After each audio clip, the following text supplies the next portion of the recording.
afternoon to you all, Daniel Miller here. How's everybody doing today?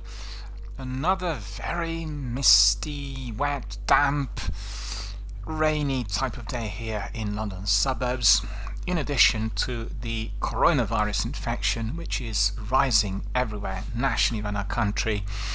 Really, we are facing a very, very difficult period ahead, but what better time but to spend it indoors, separate from any other human endeavour, contact and activity, and indeed dedicated to our favourite video games, and there are so many on offer. If we are subscribed to the Ultimate here on Xbox, or indeed the PlayStation Now services on Sony, we have instant access to more than 1,000 games, and that is terrific. I never ever had been able to play that many games all at once and enjoy various other titles that I've never heard of through those online streaming services. You will know that this is the bread and butter of the industry. That is to follow the new generation consoles. They're investing an enormous amount of money in the servers and the enhancement of such online streaming services, and that will be the main way through which people will be accessing various titles, AAA blockbusters and indies included. We had some interesting news coming in today from various quarters. One was about Xbox new gen titles, well actually Xbox and Sony, the next gen titles. There is a suspicion that the prices of some of the new games will be rising by $10 or so, and as you would expect, a fierce debate out there online amongst many community members and industry veterans alike. People are very concerned that we had kept the prices pretty much the same for many years, and for the next gen there will be an increase. But I think it needs to be really put into perspective. We are suffering from the global pandemic and a major economic meltdown, so most of these companies are having huge cash flow problem, and very many of the members are working from home, which means the titles will be delayed. There will be issues with seasonal content, and indeed there will be lacking money on sales and the provision of some of the services. So that probably is the easiest explanation from my end. But to tell you the truth, the conspiracy theories have been very, very busy throwing in all kinds of ideas and assumptions, which never ever are welcome in my book. And they varied from the gluttonous profit-making obese executives through companies wanting to do as little as possible in order to rob everyone off of their money, and that's just completely ludicrous. I'll give you a bit more on that in a minute, but as you know, yesterday we started with Season of the Lost, the annual season that is dedicated to the Fallen Guardians. We get some interesting bits of gear, some pinnacle weapons, and get very lengthy grinds from Eva Levant. We really did pick up a mask yesterday. You can see it clearly on display here. My character is more than proud, and I wanted to really go and speak to Spider and carry on with some of those activities, but unfortunately we were stuck on our previous Erismorn quest that required completion, and we failed to complete.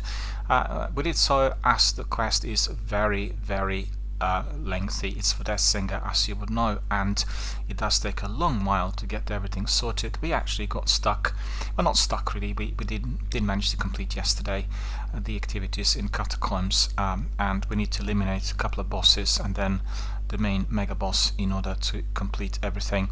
So that is being left for today, and we will do this immediately, first of all, before doing any other activities. Perhaps today we'll skip the altars, the activity that we've been giving to everyone every single day. It's always very hectic and very busy, with lots of people trying to complete all 6 tiers. Yesterday we were successful, and that was pretty good, but I have to say it wasn't on the first run. We had about 2 or 3 runs on the 6th tier, because for whatever reason other team members, as we were approaching the main boss, just departed. Obviously they completed their quests and their requirements, for whatever the activity was, and then just left us all to the boss. And the boss was, well, in fact, the most difficult one, well, one of the most difficult ones, and it was Tanix. Eventually we were able to eliminate him and therefore completed it all. So I think today I'll give this a miss, because I still have that leftover on Ares' quest, and I really want to be spending as much time as possible on Season of the Lost, for the obvious reason it is time limited, it's time limited and we want to be getting some of those goodies. Last year we were grinding it and I got quite a few things, but you know, every year we are always in awe of the seasons and the special events, and I'm always very grateful to Bungie to provide us with some of these activities. Always a good way through which all of us could connect with our community members, our friends worldwide, get our squads back together and create our own fire teams yet again, and then win many battles out there in the field. Hopefully all of you have been receiving and checking the new video that's been released today by Bungie. The video is dedicated to the new weapons of Beyond Light. The vast majority of those I've seen in the trailer were indeed your new PvP weapons, the weapons you'll be able to use for the Crucible and Gambit. Crucible probably the most important activity which we have viewed in the trailer, and there were some really quirky new weapons like some boomerang style knives and very powerful submachine guns. They looked really very well designed, and I'm just quite curious to see what types of abilities those weapons will have. We know that some of them can be modified, but I really need to stress this again and again. In the United Kingdom we do not have fibre optic accessible everywhere in the country. I live in a town centre and I still can't access fibre optic. In fact, today I've had some conversations with our local operators urging them to do some works, and I'm being assured that some of the works will at least start in December, and I've heard that already for 4 years, and therefore I can't really compete in PvP. PvP is one of my favorite activities, and I was hammering some of the matches previously before I moved to this address 4 years ago, but unfortunately, as I said, we can't access fiber, and therefore PvP is a non-starter. So for anyone who is very excited about new weapons, just make sure that you are on fiber optic if you're entering PvP arena in the Crucible, because otherwise your performance will be greatly hampered, and you may well find yourself feeling highly dissatisfied, thinking you've been grinding for so long for these weapons, you're grinding for the mods, and the weapon doesn't seem to work properly. Well, actually the weapon does work properly, everything is hunky-dory, but your internet speed isn't. So unless you are on a major upload speed and you're facing the opponents who have it like up to 1000, you are going to be seriously hampered with your activity. It's very visible in the Crucible here in the sequel, and I've tested it quite a bit, and I can certainly tell you that some weapons for me work better, although due to that speed highly disabled really in that arena. Cerberus in particular is very effective against the enemies because it has 4 different barrels, so if you are on a very slow internet speed, the ordinary broadband, which is what we commonly have in the UK, make sure you pick up Cerberus, level it up to the top, use all the mods and turn it into a master weapon, and you will see the difference. Because I tried various hand cannons and other weapons initially, they didn't really seem to work too well for me. There was another Scout rifle that did deliver quite well, but Cerberus definitely topped it, and from scoring maybe 2 or 3 kills in the Crucible I was able to get 15 plus. So that was really quite soothing and indeed enhancing for the difficulties that I previously experienced. So remember that PvP is all about the knowledge, skill and experience in addition to the tech. You need to be on the best possible rig, be it your gaming PC or your consoles, and you need to have the fastest speed. It's not all about the speed of the internet, but if you have the very best of skills, I can assure you, if you were honing your skills on the fastest internet and then move to the area where you were playing on the slower setups, the difference would be experienced more or less immediately. What happens is your character is lagging, and therefore he's leaving a very wide path, which is usually amounting to maybe half a second to 3 seconds lag. So anywhere where this character went is actually a target within that period of time, and anybody firing off the action randomly will get the kills, which means you really can't hide very well, even if you are behind some sort of container. And remember that. Alright, so let me just see what we've got on Destiny today. One of the writers from Forbes was giving it attention. He entered the competition, I believe, on Tuesday. In the US, they get the access 10 o'clock in the morning, so he's hammered it ready for 2 days. And he talked about the fastest Destiny 2 Cypher Decoder Festival, which has been found 20 per hour. So he said, I knew it was only a matter of time until somebody figured out a faster way to farm cipher decoders than my Toland Moon Bounty farm, and there here we are, a day or so later where someone has done exactly that. I had a bunch of people send this my way, so I'm not sure who originally invented it. Update, it seems like cheese forever. But this farm gets you anywhere from 15 to 20 cipher decoders per hour if you do it right. But I will caution you that A, it requires a team, and B, it's a bit convoluted. Well, let's face the facts. All of the activities here in Season of the Lost are basically your fire team based activities. You need to have your team on board if you want to be collecting things well in time, and it's always the best played in a team. We've had so many teams here on the channel in Destiny 1 and 2 of the months, I should say, over the years, and we're now already into the third year of our channel, and the best activities were always in a team, had the best fun, and we knew exactly what to do, and all knowledge, learning experience was accelerated as we were doing it together with our community veterans. So that's the way to do it. I know we have some solitary guys as well, but this is a multiplayer. It's been construed initially to be delivering for those people who kind of join the hands worldwide and make sure they play the game in fire teams, and also in terms of the learning. They didn't release proper game guides, although you have walkthroughs on the net, and the best way of learning was by simply doing it together with another person. Give an example. Exploring the Dreaming City and doing some of the tasks in there was seen during the year 2 as being really, really tricky and very arduous and very time consuming. And I know for certain that several of our community members here were doing it by themselves, and they were grinding for many days, weeks and months before they completed some of the tasks. I've had the privilege of doing it together with our friend from Las Vegas, and his nickname is Flying Pirates. He was able to lead the way and direct me to exact corners and sources of various energies and tasks and items that were to be collected for my quest. I really managed to complete everything in no time. But doing it too fast is no fun either. But having a good guide is the best of all, because you can learn as you go along, and they can tell you exactly not just where the things are, but how you can easily complete certain tasks that otherwise require a lengthy grind. So let's see what our friend said there on Forbes.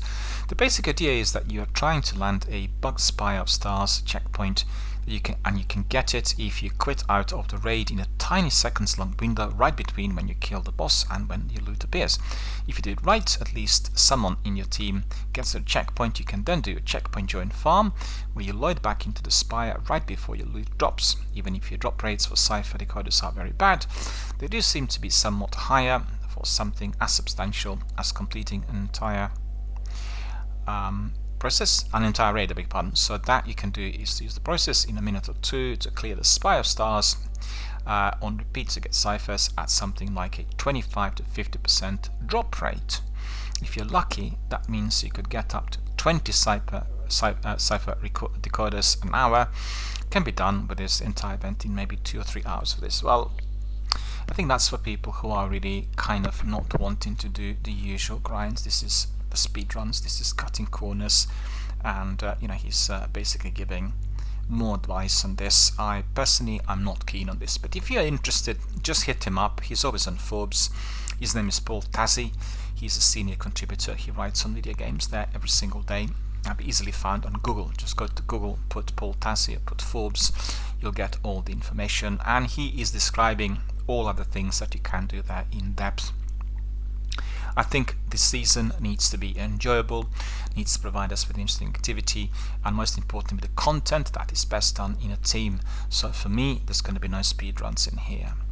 Right, so that's all about Destiny. We are still anticipating the release of Beyond Light on 10th of November, and I'm still waiting for those surprises. They said many surprises to come your way. I actually have found no surprises so far during the last couple of weeks, so I'm a bit disappointed. What are the surprises? Does anyone know? If you do, send us a message on Twitch, Twitter, Facebook or Instagram, or anywhere really, by email, and tell us what your surprises were so far. Maybe these surprises are going to be coming closer to the date, and maybe during this season, I'm not sure, but so far I received nothing.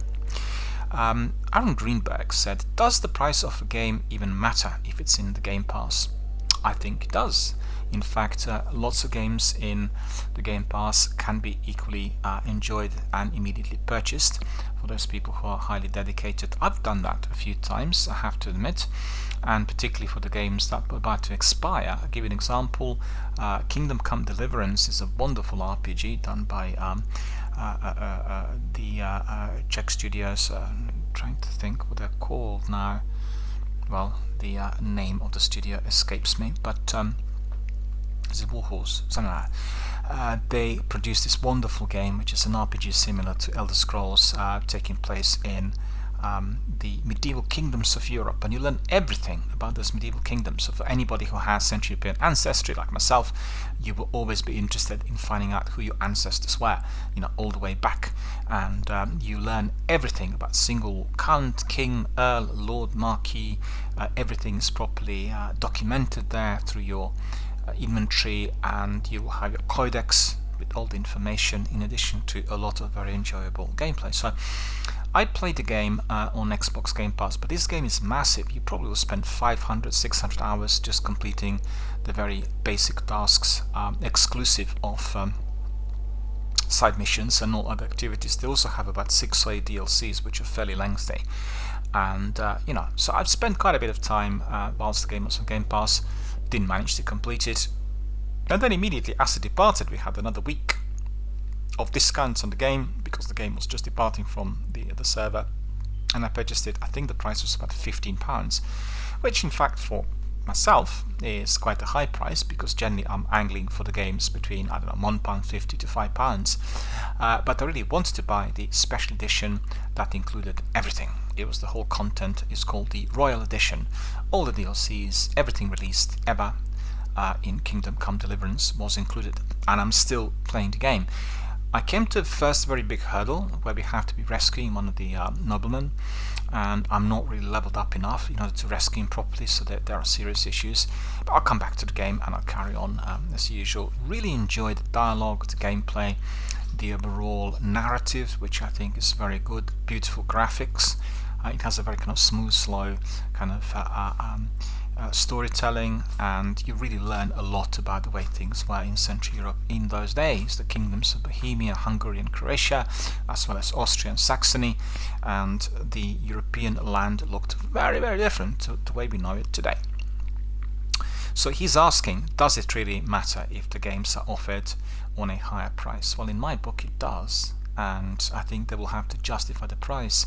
They probably are going to be trying to get a bit money on the games through the next-gen consoles because of the current pandemic. You know that all the studios are suffering tremendously through the pandemic, so being able to offer a new game for £10 extra will really make up for some of those holes which are appearing in some of the studio budgets.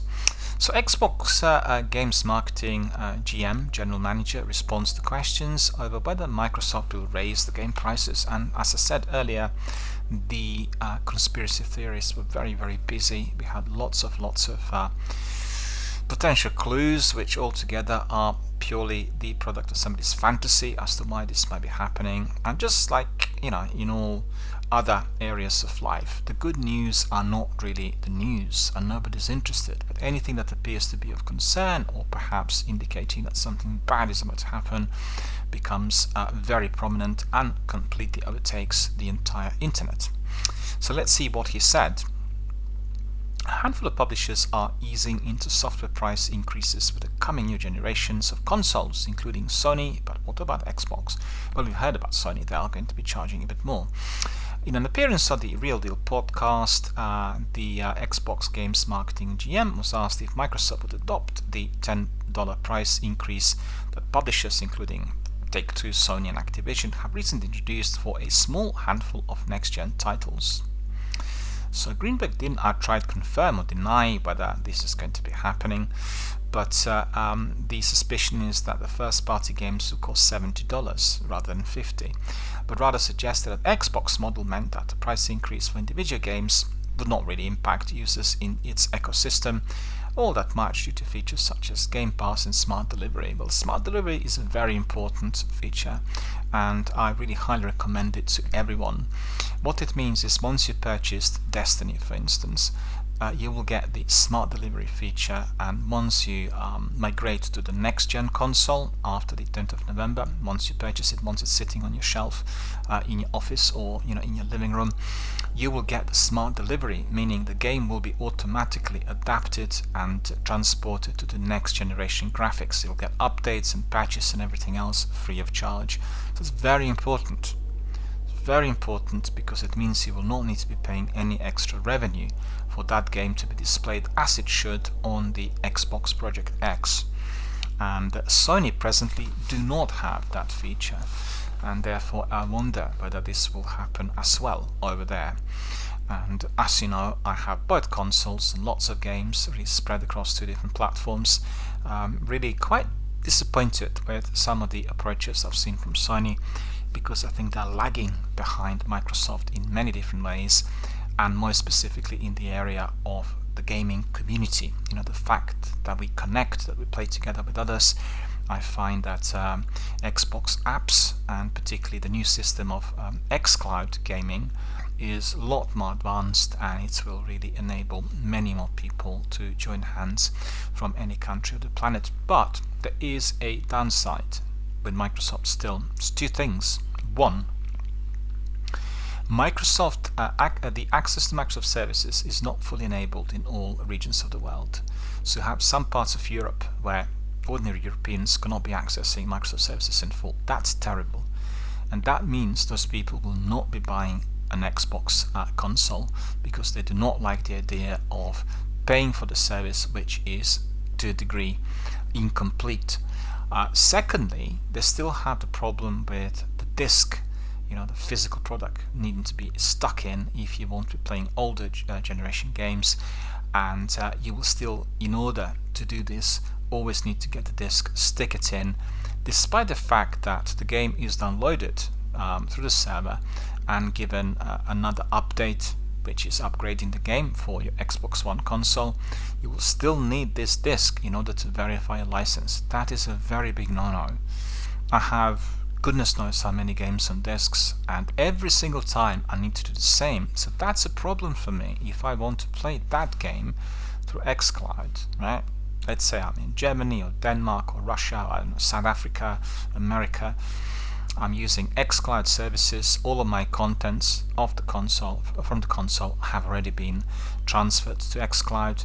I want to be able to use it there and then, instead of having the need to get the disc in. So I hope that will be resolved. So that's 2 issues which are quite serious, right? And they will be affecting the overall sales of the new console, and the way people are kind of entertaining new products and services. With PlayStation, there are other thumbs down issues. Number 1 is they do not have backward compatibility, and they will not do that for all the titles going back to the PlayStation 1. They confirmed that some of the PlayStation 4 titles will be compatible with the PS5, but that doesn't mean that all of those will be instantly adapted to the new gen console. Therefore, it may mean that you'll have to be playing them on the older PS4 devices as we go along. So that's seriously of concern to me. And then the other thing is there isn't that sort of integrated system similar to Microsoft, through which you can easily connect with other gamers. I find the app that PlayStation has to be excellent for individual communication, but if you want to be roping people in or finding out what other people are doing, it doesn't have the same degree of cross-platform connectivity compared to the one on Microsoft. And we need to wait and see how things are to evolve. I'm sure that Sony will have to be seriously enhancing some of their services, because otherwise they will lose out. On the other hand, PlayStation console doubled up on the sales compared to Xbox, and the reason for that is it's easily accessible in all regions of the world, so there aren't any restrictions. And evidently, if you are needing to have your console connected to the internet and PlayStation Plus services, you want that service to be available in every country on the planet, and that's exactly what they provided. That's my understanding. There may be some countries where this is not 100%, but the vast majority, and therefore they were able to beat the sales of Xbox quite significantly. I think we are talking about probably double figures. Right, so what else do we have there? Let me see. Well, that's about it really. We're not going to spend more time on the pricing. What we really want to do today, as we started a bit later than usual, is to double up on our activity in Destiny 2. So if everyone's ready, we'll crack on with some action. We'll do some very quick admin initially, but we do want to complete Eris's quest for that singer, and I want to apologize to everyone if you were expecting yet again a bit more activity there or in the altars. The altars are going to be absent from our stream today.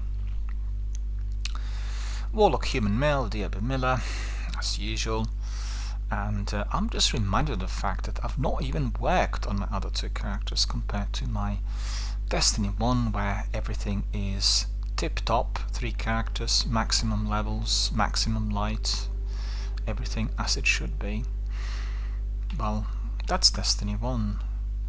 The fact is, my channel was dedicated to Destiny 1, the game was its own backbone for more than, well, almost 2 years, and I've not played Destiny 2, in the same volume, but we are catching up, I'd say. Presently, it's all about the sequel. And you've seen on Twitch, very few people are streaming the original, and not many viewers approach the channel either due to that. So there's been a significant difference. The difference occurred during the year 2 of the sequel, where everyone got excited about 3 seasons that were providing us with fantastic content, with novel ideas, and when the game was basically beginning to take shape. And year 3, I thought, was also rapidly advancing with a lot more of the RPG content, things being kind of tied in with the original game, with the moon being brought back and being reworked. So we've had quite a few advances, and I'm very happy with the way the game looks at the moment. Also happy with my ship, with that Talon coat of arms.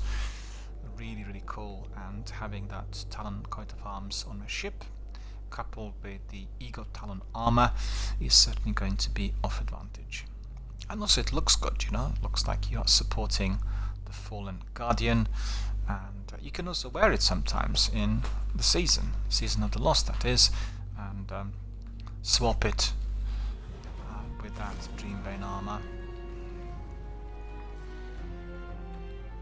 There we are, going back to Earth.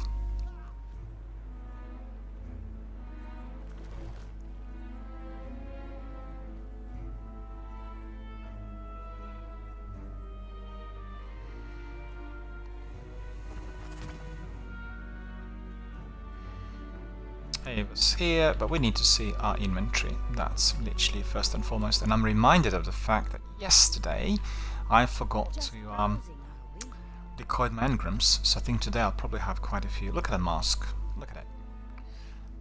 Masquerader's hood.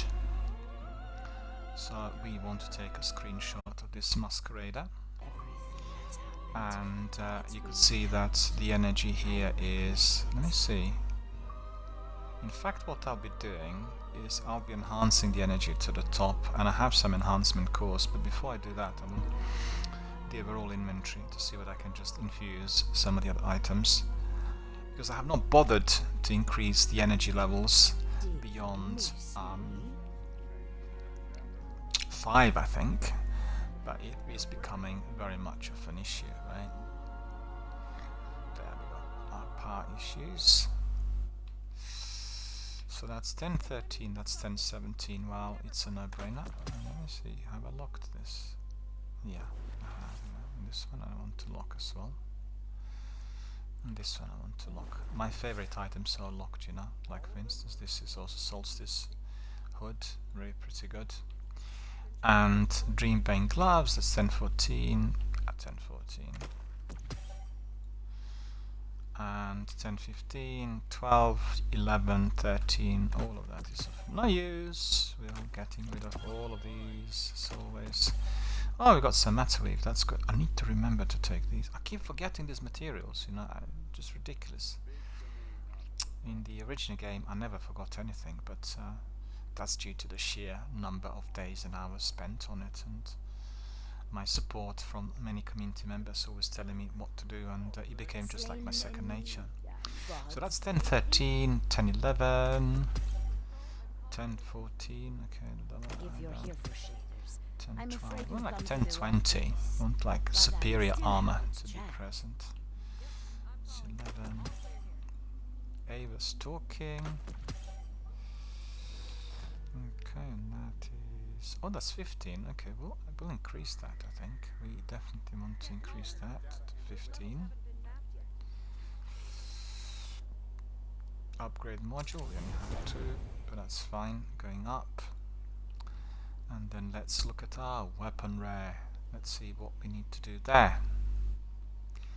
If anything. 10, 14, 10, 12, 10, 13. Okay, anything like that is no use. The old-fashioned is 10, 13. Let me see. Impact. Well, the impact of those hand cannons is pretty good. 110, 140. The old-fashioned is better than that, I think. Let's see. Increases stability and speed, slightly increasing the range. Okay, we want that. Appended magazine, increasing magazine size. That's important. Okay, so let's see. Enhancement cores.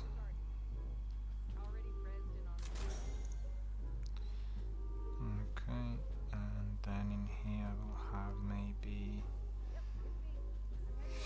unstoppable hand cannon. I like that. Aiming down sights, loads of powerful explosive payload that staggers. Yeah, that's right. We'll take that.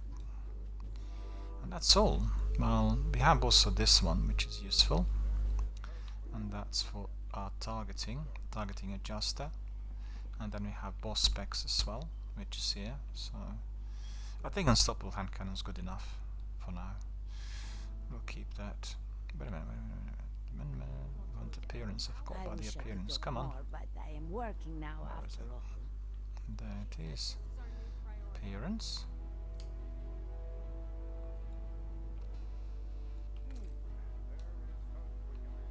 Oh, I don't like that orange, I must admit. I really don't.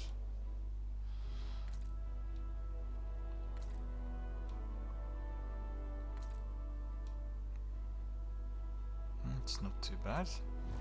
Bumblebee. Coastal Suede. Look at that. To tell you the truth, I don't really like any of them much. None of them really appeal to me. That's not bad. Distant Earth. I'll go for that Crucible Legacy. I think that's kind of awesome. Keep it. Looks deadly. So that hand cannon sorted, and in fact we'll probably try it in our next activity. Why not? Let's put it on. What is it? 10, 13. Did you miss me? And then this is our fusion rifle, served us really well. Sidearm 10, 14. That's all 10, 14. Ooh, that's definitely what we want to increase. We definitely want to increase that sunshots to 10, 14. Absolutely. It's a very big difference. Love the appearance. We got our... oh no, we don't have the ornament. Okay. It's a very, very good weapon. Really useful for all activities. Unfortunately, I can't combine it with Cerberus, so...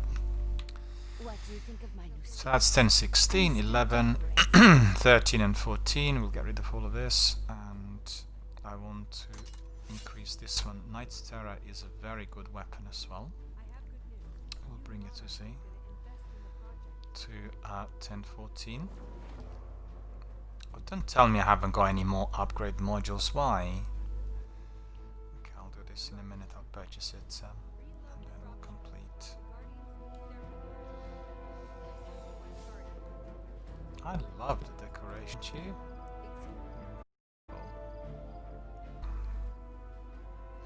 Well, in fact, it should be a bit more of kind of commemorative events, but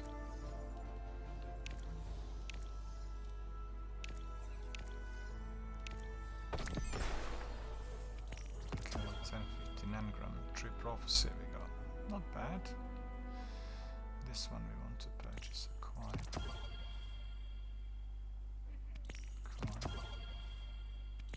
Here you go. Yeah. So we acquired Remember who the good guys are. those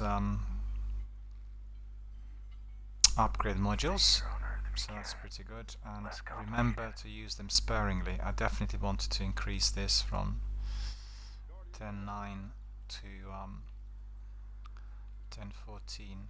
Will make a difference. And both swords are very good. I prefer Knight Terror to the one I've got at the moment. So that's Knight Terror 10.14, and this would be Steel Sibyl 16. I'll put Sibyl back on, but I think I prefer Knight Terror. And with one Guillotine. I think Guillotine is the most powerful sword here in the sequel. These ones we can just easily get rid of, the blue ones. And in here we have True Prophecy, which is 10.15. Mind you, we could have gone for that as well. Just a minute. True Prophecy does have a much greater impact, I think.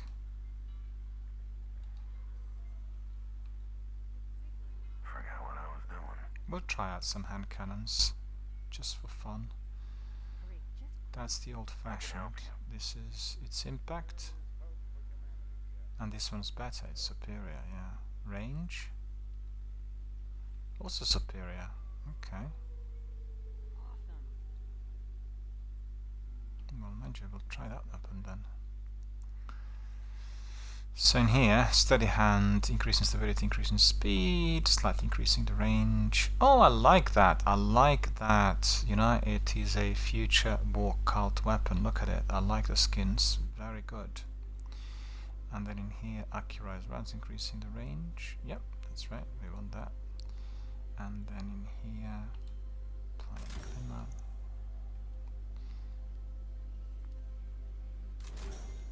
Let's just level it up as much as we can. Ah, already we can't. That's become more tricky.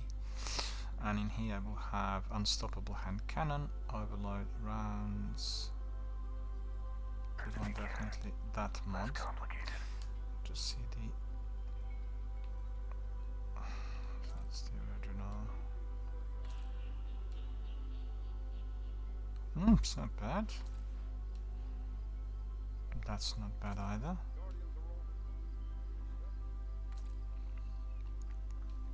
I don't like these greens, I have to admit. That's not too bad either. Kind of like it.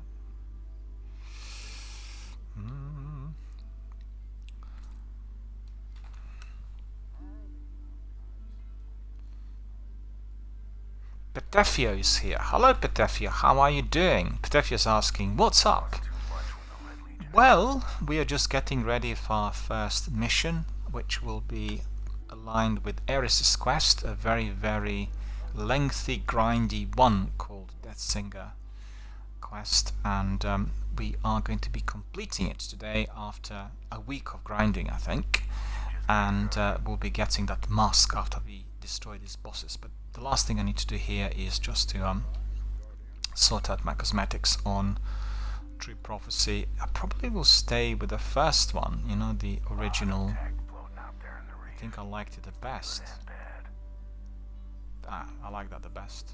Keep it that way. Because of the way it's displaying future occult insignia, I think that for me is definitely formidable. And then we'll go back. Right, so we modded the weapon. It's equipped. True Prophecy will use.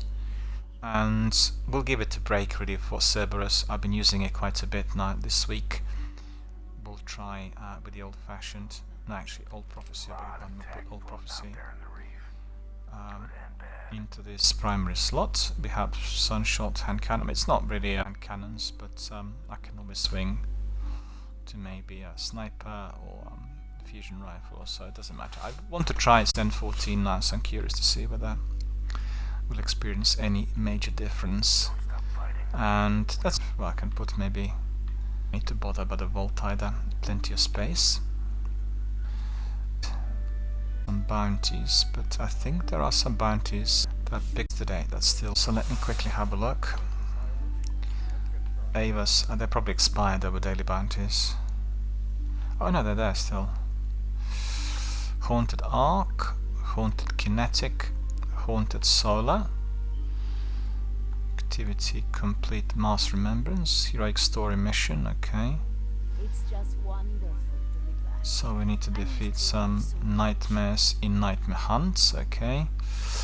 Candy collected inside the Haunted Forest. We'll need to go to the Haunted Forest in a minute after we completed the other thing. I like that. I want to take a screenshot of this beautiful, beautiful selection of decorations. Looks really. And there's Ava. And we'll pick up some more bounties from her. Strikes. Need to do one strike.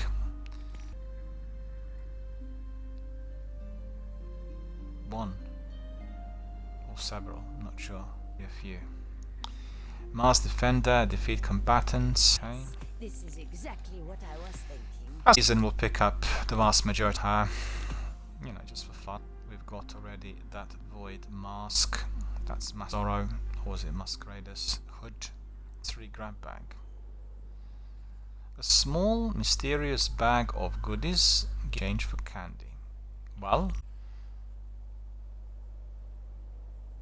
So what's that? Wait a minute. Did we get anything? It looks like we managed to get just these gauntlets in this 14. Yeah, it's nothing. Well, you needn't worry. So you do various events in there, like we're doing an escalation protocol, doing the altars yesterday. Candies we picked up was unbelievably high, so you'll get a lot of currency as you go along. No, I don't really. Looks like blue. A lot on that. So we are ready. We need to look at the inventory and our consumables. I sometimes forget to use them, but today that is not going to be one of those days, so we'll use some matter, components, altered elements. This one, Rainmaker, will pick up. We want to get some extra glimmer. Oh, look at these engrams. Let's go to our friend down below. So we picked up 2. Well, we can purchase exclusive rewards once we get many enough chocolate strange coins. So it's similar to what we've had with Zer in Destiny 1, right? Dark Fragment. There should be one for. Already we picked up that.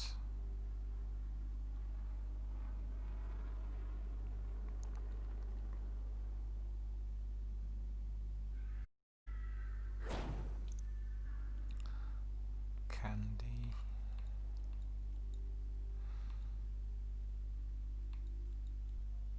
I think we've got it. Very good. We'll say good Ava and we'll go this drift, and we are going to be decoding these engrams. You've seen about 8 of them down there. I'm curious to see what rewards we'll get from them. You know, Browsing, are we? sometimes they turn out to be quite good. Right, I want to have biscuit before I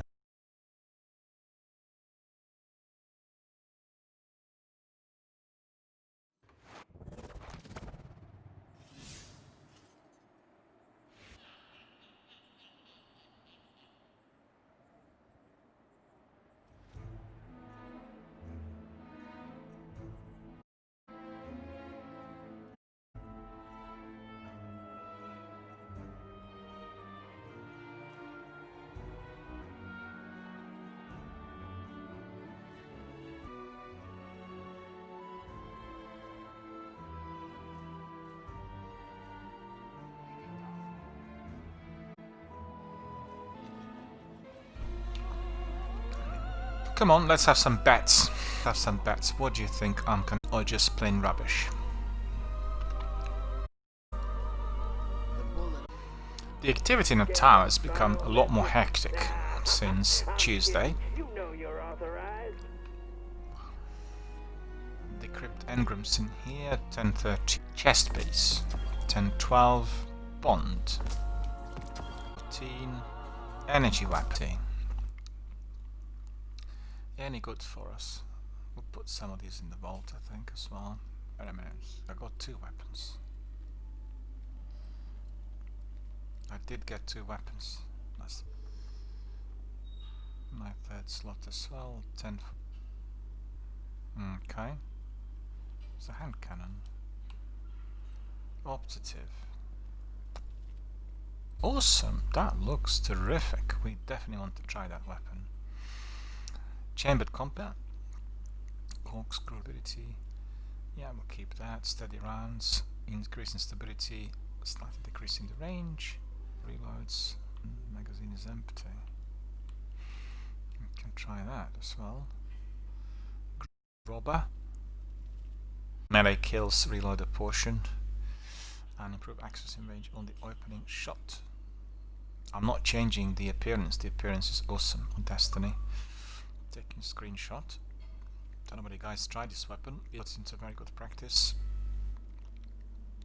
But I consider this weapon to be good as it comes as a heavy, so it must be like really pounding it. Oh no, I beg your pardon. Bad Omen, Steen, Rocket Music Book we can stick in.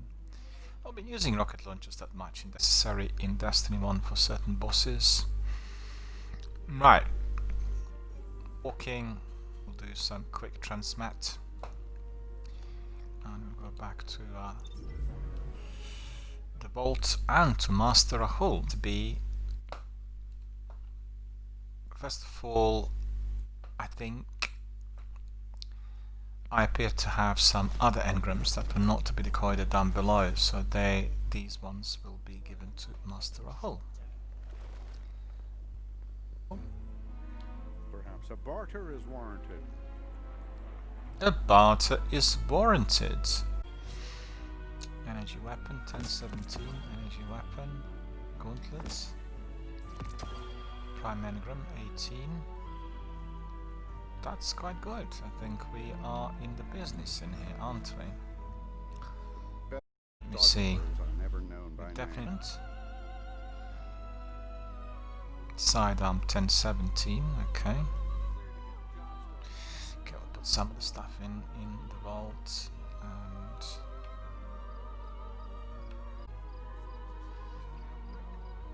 Dream Bane 1040. Simulator gloves. Well, we'll infuse these. So we've got this opportunity, why not? So it's 1017, we've gone up. Appearance. See? Or Dragonfly. Well, what do you know? Which I think this one looks better. You prefer Dragonfly.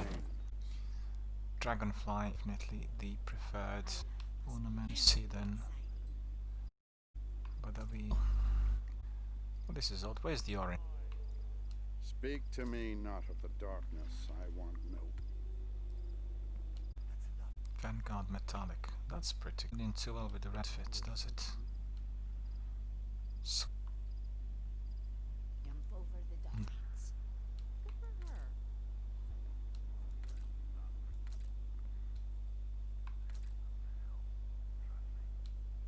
I like it. Just On. Yep. What do you think? So that's been infused. Remain The vigilant. mask in the vault. 15, 17, sovereign. Is this sovereign? Oh, that's really awesome. Really like the outfit. I'm tempted. If we ain't with us, that fate is too. See price.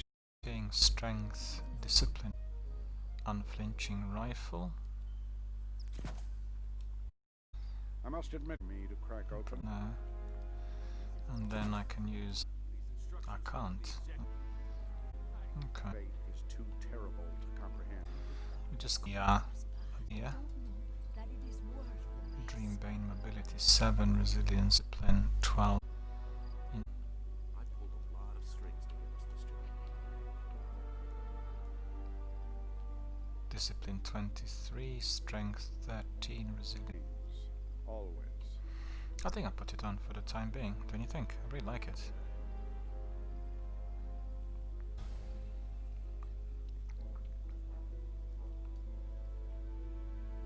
I really like it. Dreambane boots, and in here we'll have 18. 18 we have. Use it. It's just one with darkness. I've got to say, this is...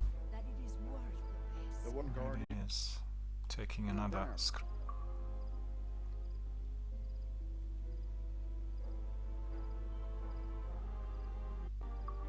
There's no data like encrypted data.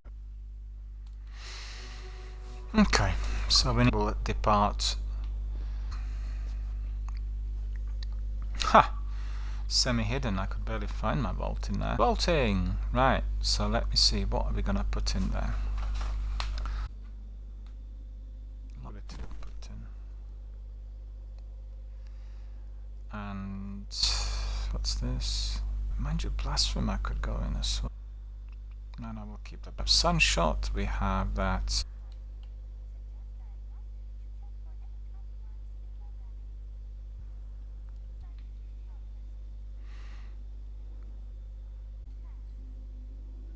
Champions. Definitely want to have a magazine empty. Yeah, we want knowing target, appearance.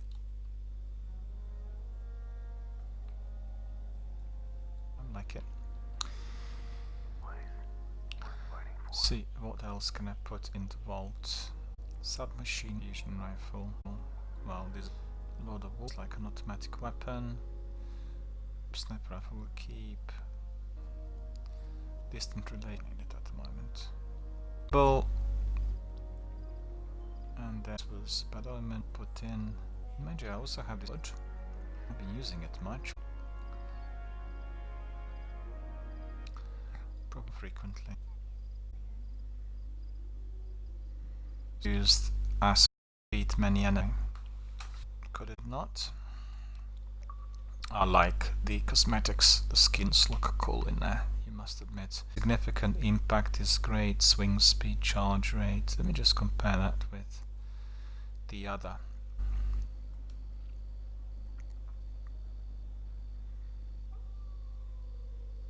Okay, well no wonder it's offered impact, speed. It's hearing weapons should be like really much superior, but yeah, I know what it is. I just remembered it does have a heavy projectile attack. Okay, so that's all clean and clear.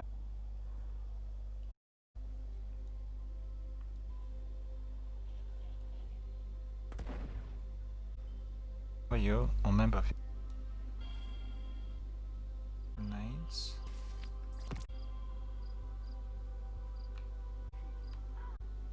With grenades, that's what I want to end with there, should it not? Bane.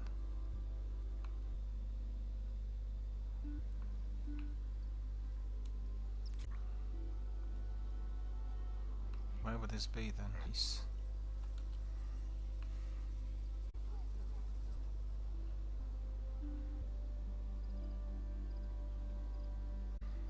So, where is it now? Let's see it. Oh! So chest armor. What is the time? I can't believe the time's flown by 5! And that must not be happening frequently. I need to eradicate it from my... Okay, so if anything... Chess... Store... and store. in boots. That sounds pretty good. Why not use...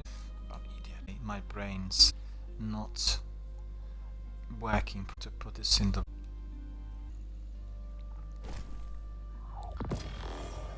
We definitely want these ones put on. Okay, everything.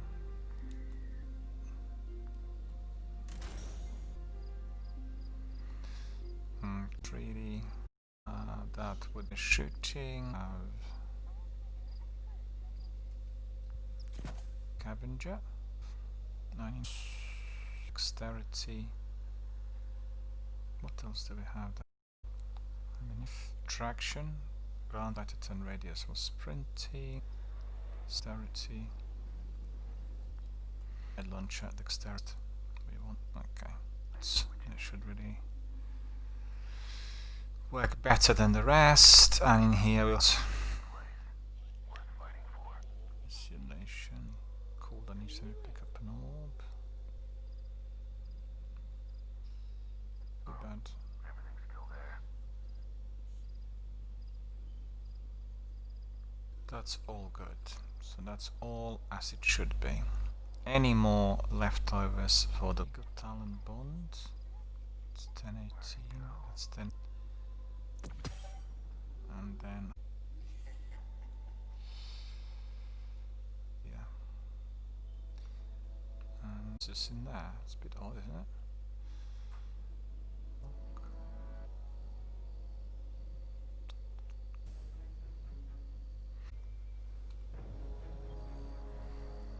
So that's gonna be the last bit, I think, and then we'll be off to the moon yet again.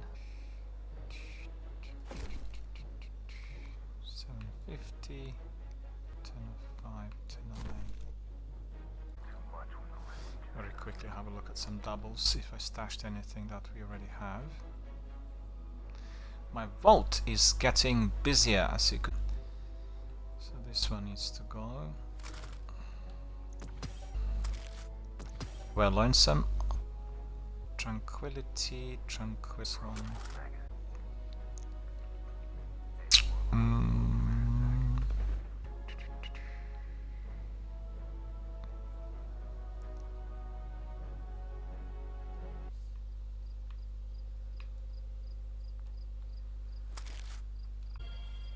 Enhancement course straight away.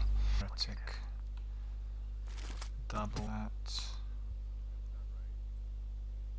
So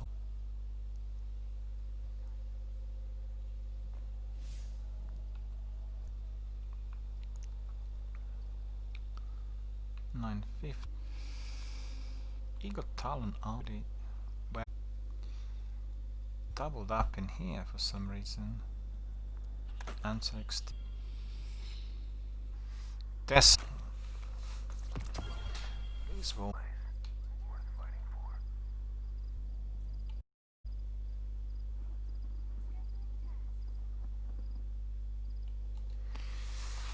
And my friends, we are. Goodness, there's been a lot of admin today, a lot more than expected.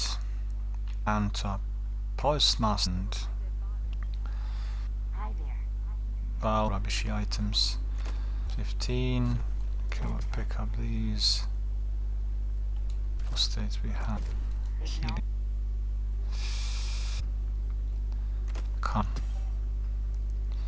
Allegro. High-minded times. Well, there's one trouble, like one month of loot, but quite a lot of that loot is not particularly useful. I have candies. And we'll do that from time to time. If I try that again.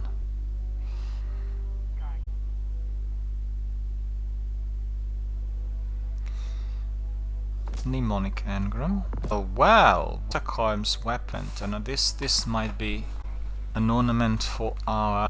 So that's very good. That's very good. So let's see. Sunshot. I'm curious. Anything you want? Ah, it's for Rat King. Alright. So that is for... My god, that looks so wonderful. I absolutely love that outfit. It's incredible. It's like something. So we are all done and dusted. I really had enough of everything. Come on, more. Old Eva's got something special for you. Eva has got something special. Nice. Uriel's gift. And that's purchasing just rubbishy items.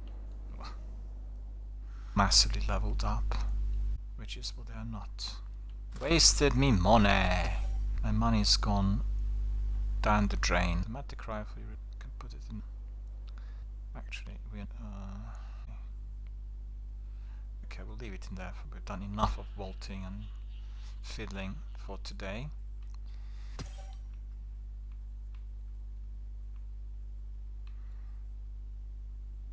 Looks like some actually confused. Will decline is right. You're done and dusted. We need to get. It's one of the things with Destiny. You will have a lot of admin that you do it. As admin is that the game plays. You would today when we, and they were so magnificently powerful. They really just went through these bosses. I really have smaller nightmares to start with, but also I've not acquired the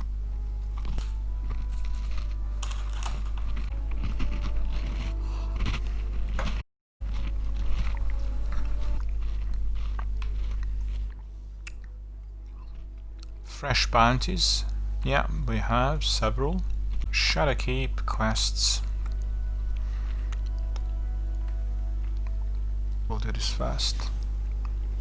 No, we will not do this first. We will do exactly as we'd said, because I've been doing it for long enough, and every single day we were about to do it, we were about to finish it, and then guess what? There was another. The one we need to complete is Symphony of Death, Choir of the Damned, Circle of Bones, the Moon. Fight your way into the depths of the Circle of Bones, survive the area, and defeat the Death Singer.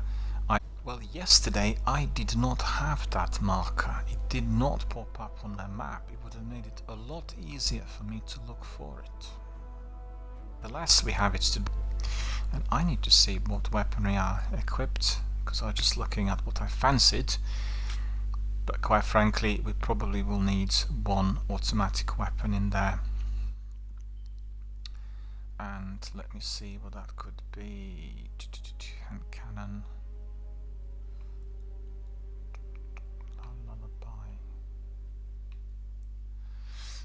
Just eliminated everything but Cerberus on the automatic front.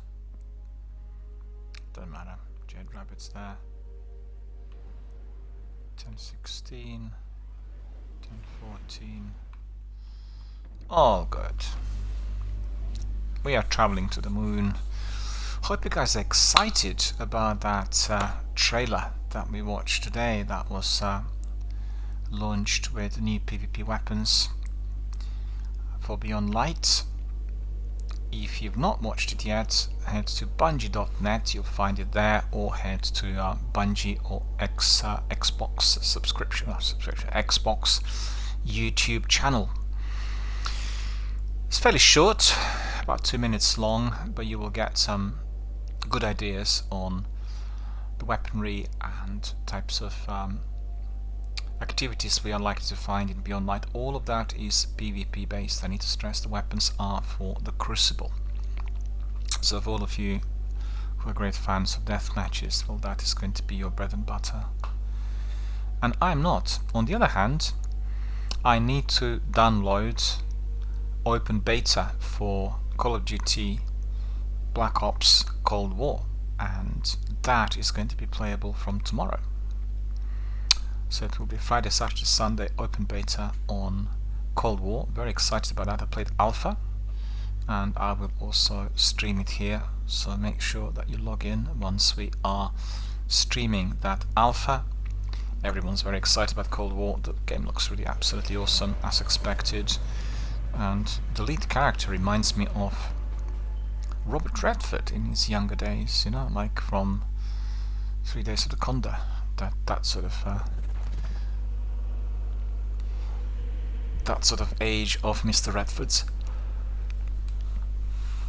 Mr. Redford is now in his mid-80s, is absolutely wonderful actor and film director, truly legendary and truly irreplaceable.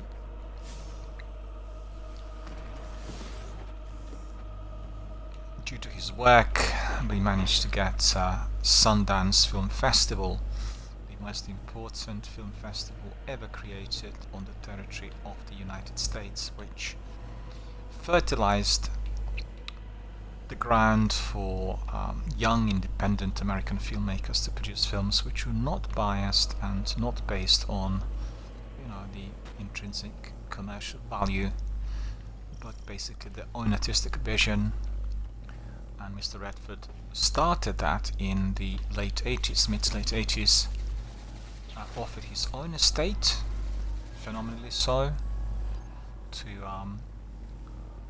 young filmmakers that started the festival, and then it just grew, and, you know, eventually we got to a completely new, different level with many other filmmakers participating. Right, where am I going? What am I doing?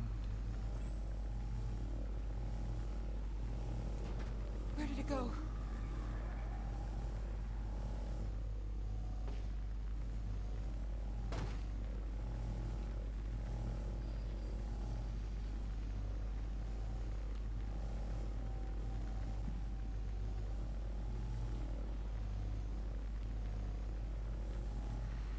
Yeah, we need to go there, and then we need to turn left, I think. Keep missing this bend. We're needing to go to Hellmouth. Yeah, I talked about Robert Redford because the character, one of the lead characters, in fact. No, that's not it. We want to go to Hellmouth. That's not it. Wrong. Gone the wrong way. Is it asking me to go there?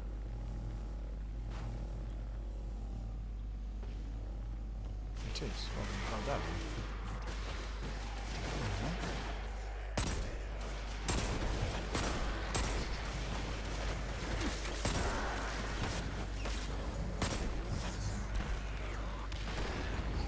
Yeah, good headshots. Really. So far, so good.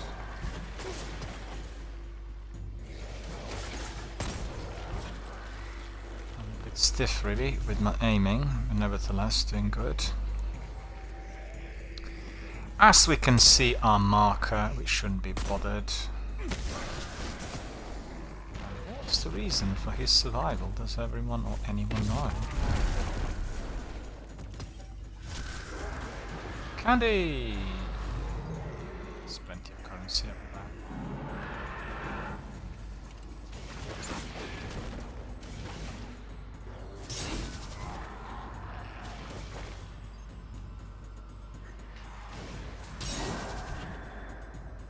It's nothing worse than reversing and then missing the enemy, you know, like wasting your sword ammunition loads.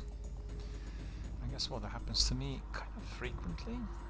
It does happen.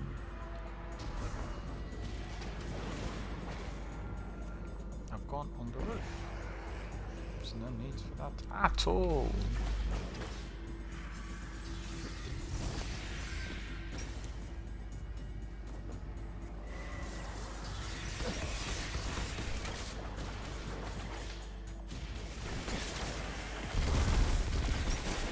Come on, keep quiet. I did take 4 or 5 shots on that wizard. Cerberus would have done it quicker, but don't forget, Cerberus is exotic.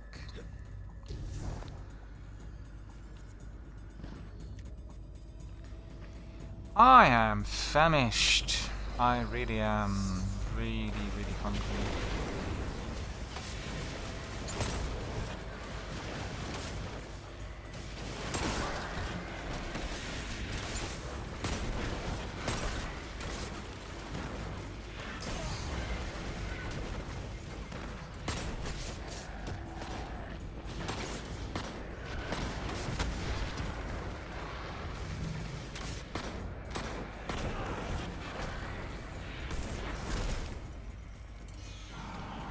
Well, I'm a bit slow with these hand cannons. Is it a hand cannon or is it me? Let's see what my sunshot will do. Let's see. Let's be patient. Just be encouraged to get that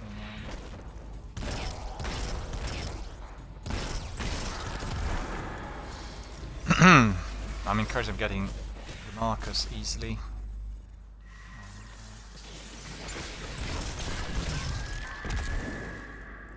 So I can see exactly where I need to go. That is really dark, deadly and confusing, you know, underground in the catacombs, particularly if you were very much used to the old moon. It's so nice and easy when I can see this, because yesterday I couldn't see anything. There's no markers. I just had to be walking like a headless chicken.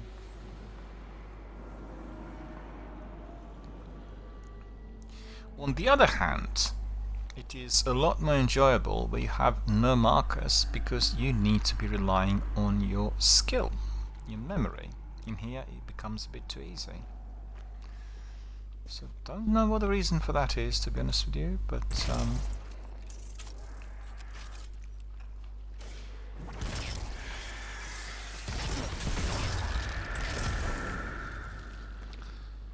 the sunshot does carry explosive rounds, so remember that. It's very important.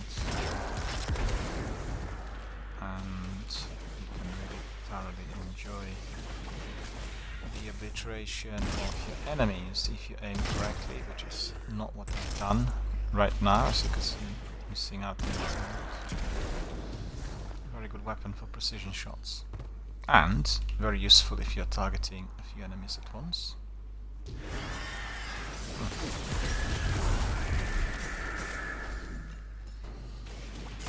remember, this void grenade will eliminate me too if I jump too close to it. I keep forgetting sometimes.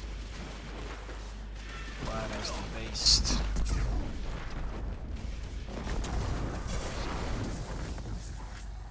Should be all sorted now. Everyone's quiet. Oops, oops, oops, oops, oops. There is something in here.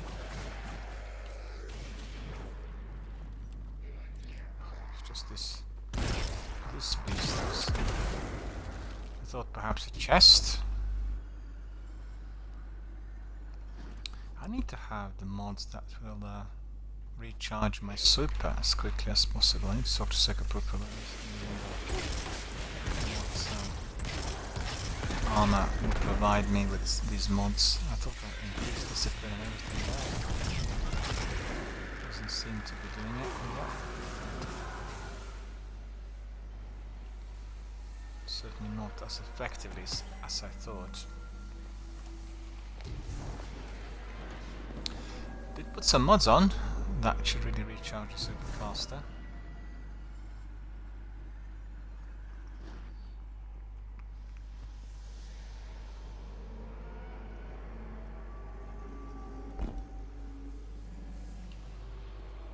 There we are. Circle of Bones. Yes. Someone shot 3 kills. Thanks to the explosive rounds. It was raining.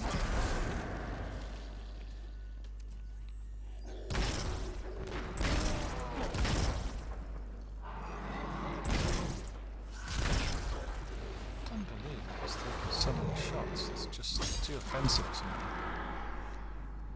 It should have been long gone. But it looks like we are very near the target. So it looks like we are going to be completing quest quicker than anticipated. I'm happy considering the lengthy grinds that we had sustained so far. Okay.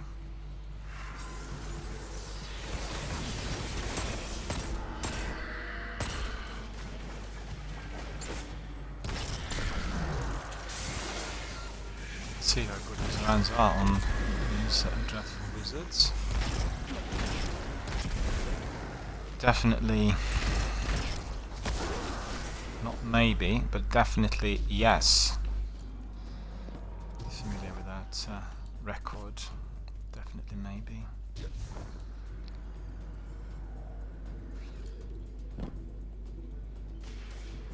Symphony of Death. Okay. The song remains unbound. There are notes yet to steal, and bone yet to defile. Toland knows the way. His madness is your truth. Heed his warnings and know that your suffering will become your strength once the death song is yours to command. Welcome once more to the edge of oblivion, hero. You have faced much, enough to impress the easily impressed. But the melody we seek to cage may be more than you can overcome.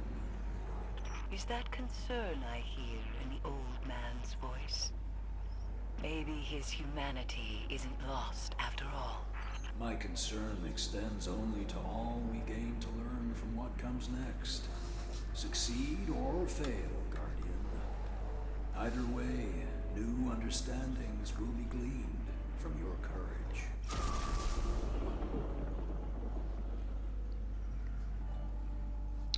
Well, what this tells us is that yesterday we did sustain a glitch, because neither did we pick up the banner, nor were we able to find Toland. So I'm a bit unhappy about that, because I thought we were doing everything right. But it just felt weird that there were no markers and there was literally nothing. Beyond, the choir awaits. Quiet the aria before they shred your mind and rend your flesh. The song's embrace will be harsh, but remember, every note you endure will lead to the hive's undoing. Okay.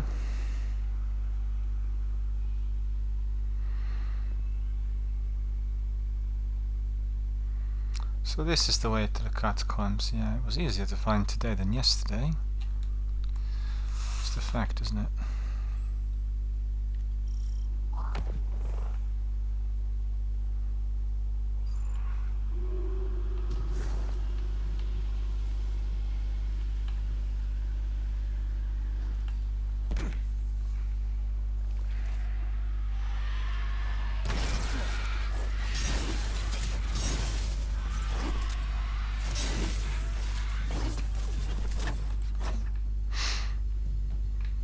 Well, he's obviously bothering me.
He was one of the bosses in there, I'm afraid, and managed to eliminate him with my super, so that's good. So who else do we have? Let's see.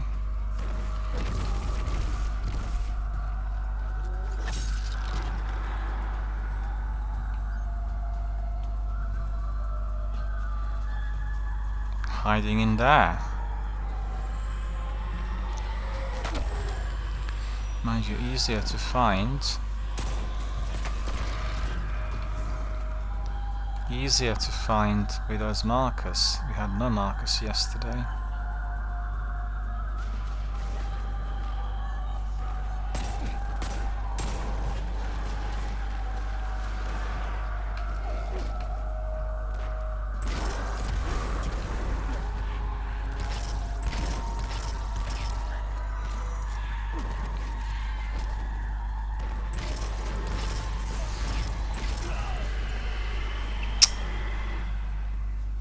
killed by the architects.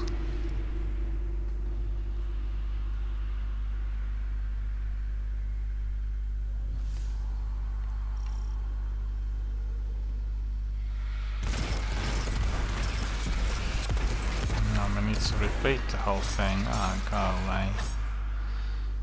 That's really annoying.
So I did eliminate him.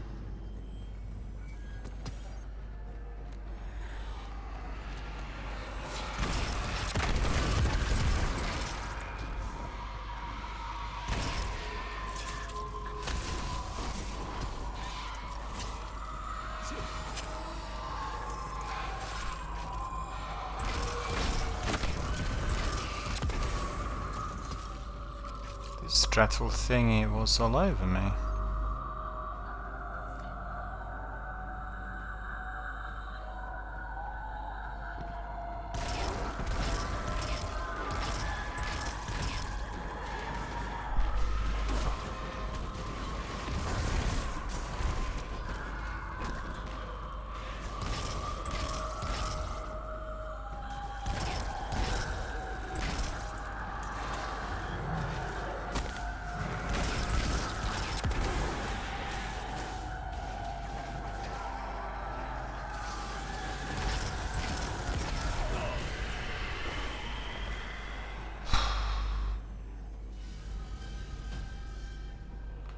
Again!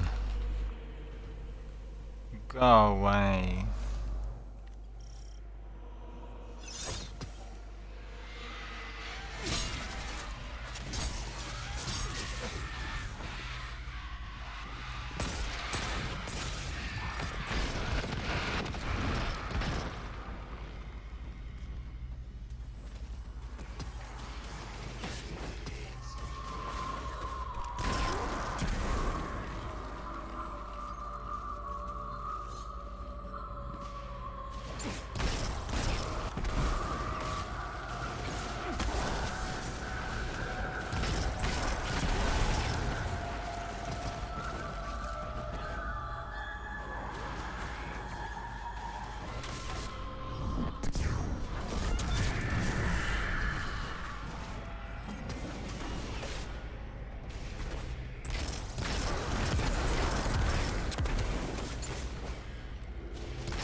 out of here.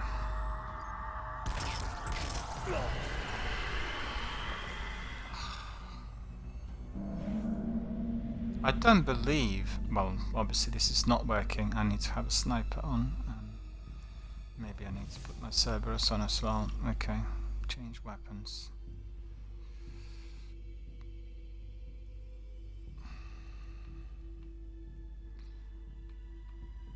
Sniper, 1011, cannon sidearm.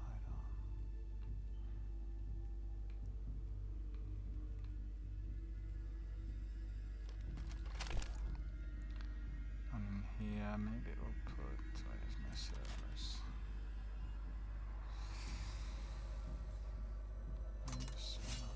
Night Terror.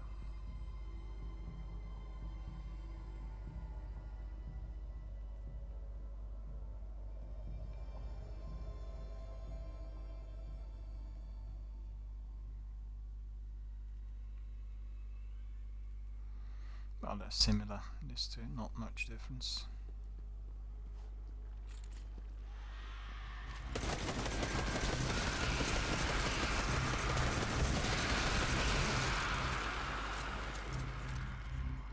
Swarming enemies, Cerberus is very, very good when it comes to suppressing these menacing animals.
No, there wasn't a misintervention.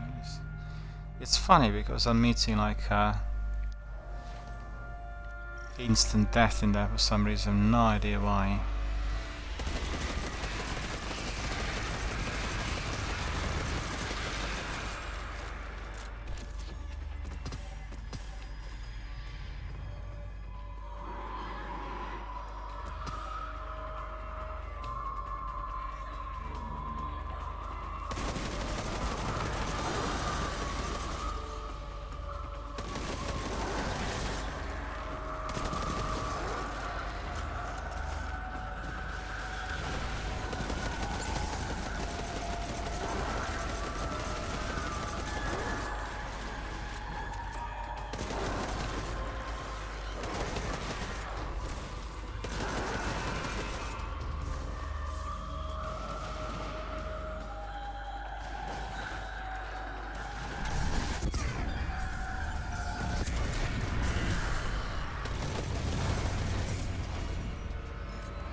Hate those exploding throws.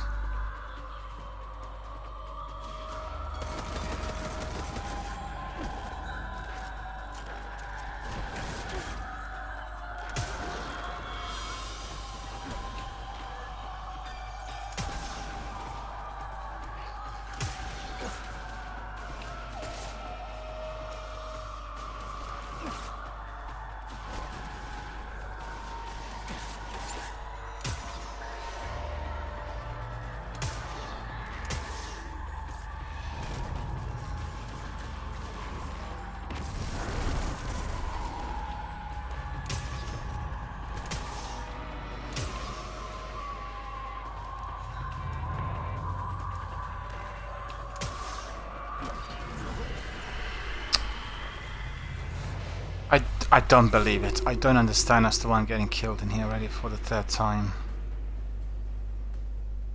Really grindy.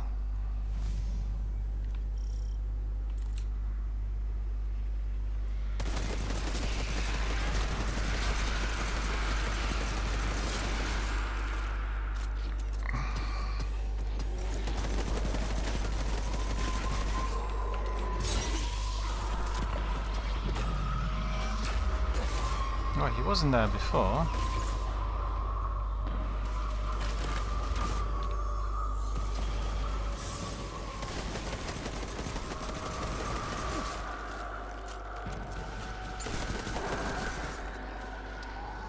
Can always kind of swivel your Cerberus somewhat, you know.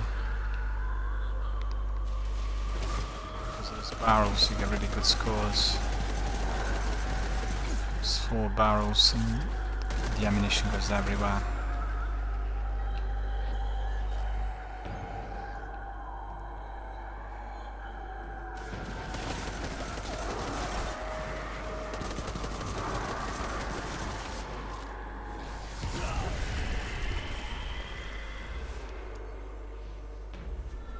Misadventure?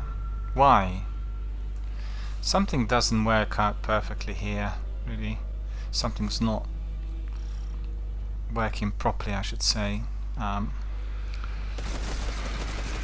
It's funny, as we had some problems yesterday by even not getting the marker or the banner. So I don't really know what the issue is.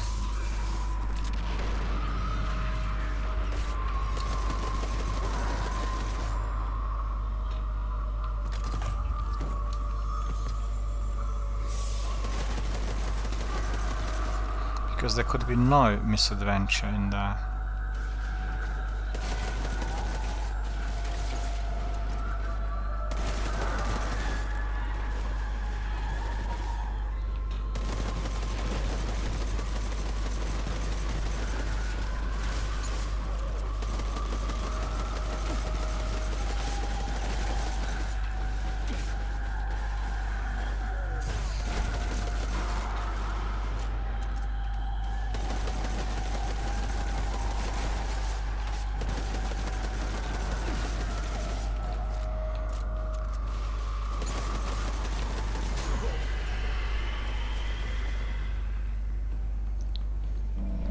No, it's just no way I could have been killed like this. There's something seriously wrong in there.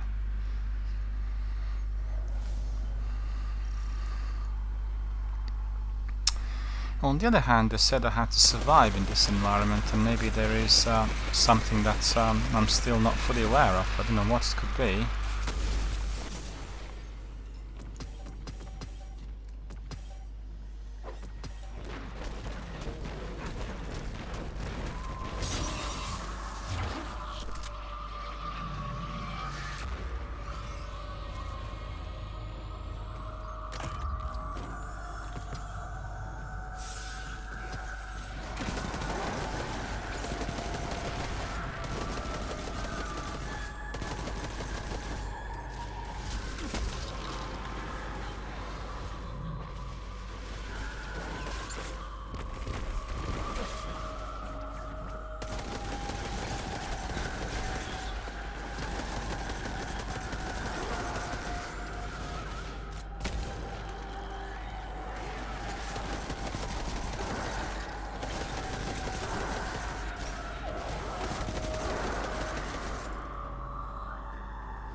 Must be that boss then. Can't think of anything else. Keep getting this misadventure all the time. I'll use my super as early as possible because this is not really working for me.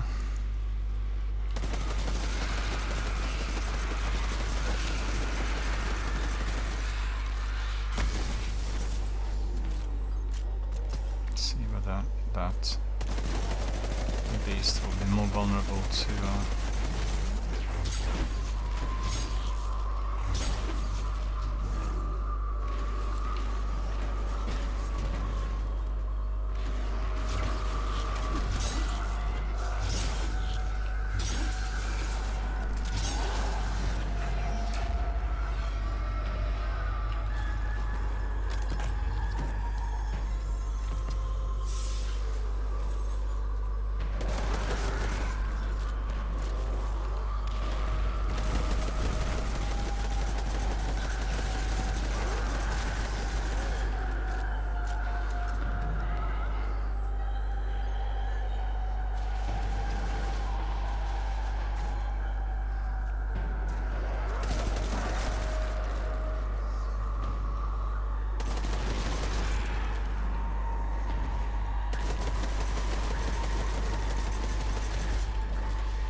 I mean, what? Why?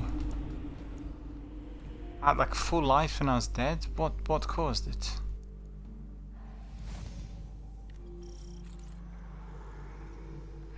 Ah.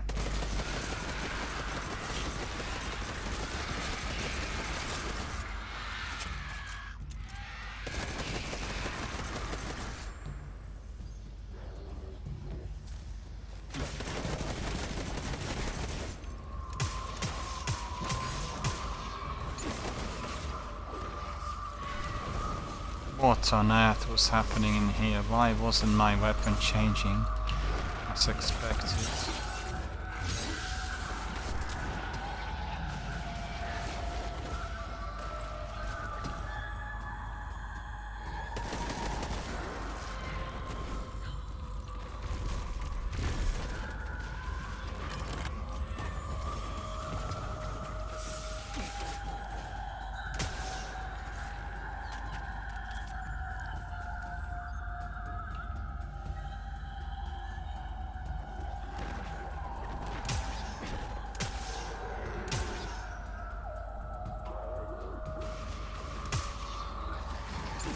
Very fast.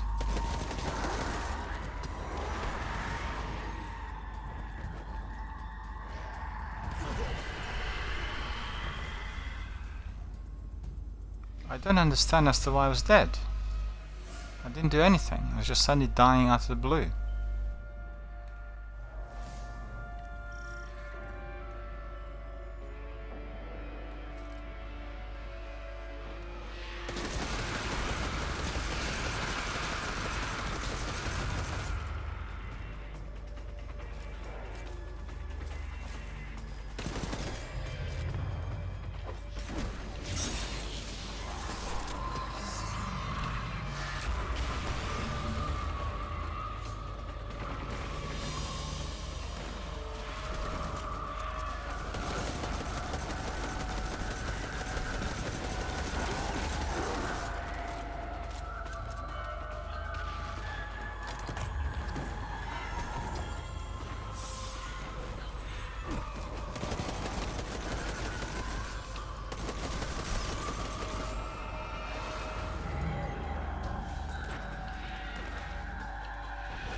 Someone's got some really deadly weapon in there. More than one shot, one kill. I don't know what it is.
I don't know what's going on in here, to be honest with you.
I haven't got my super now.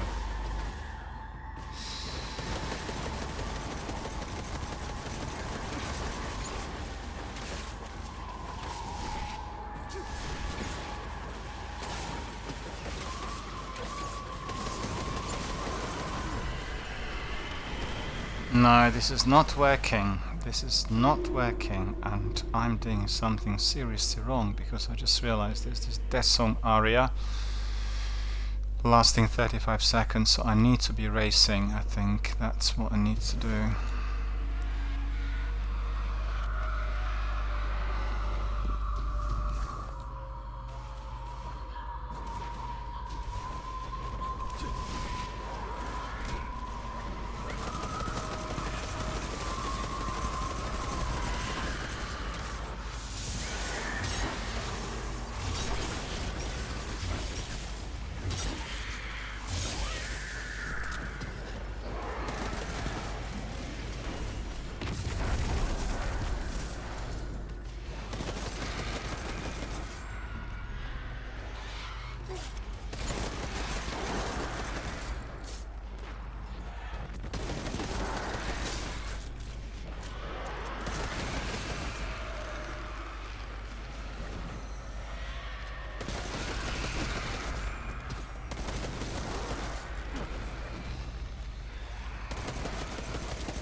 Cool, I can breathe easy by the looks of it in here.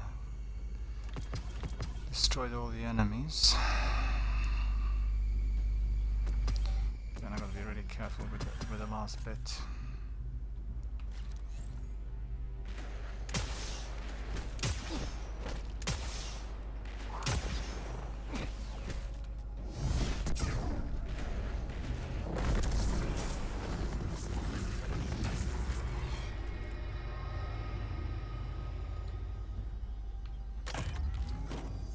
I'll be waiting now for my super to recharge. What else? Because for that last boss I definitely will need my super fully active.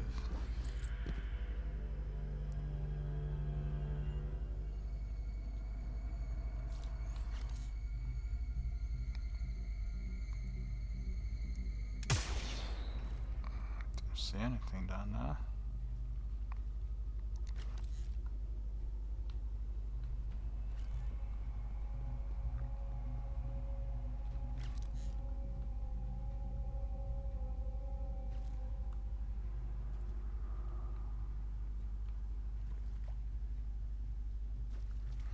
Got 13 bullets, so that's not too bad.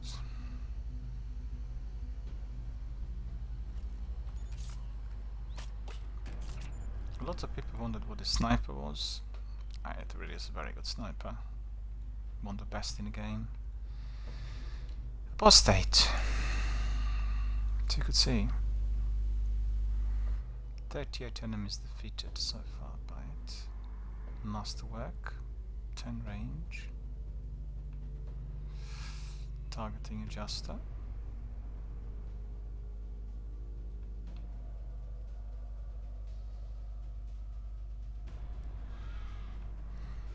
Okay.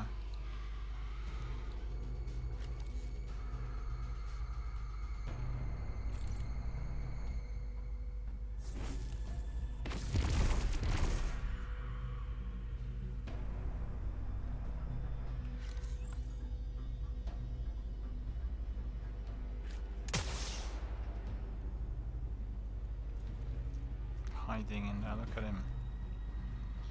The wretched thing.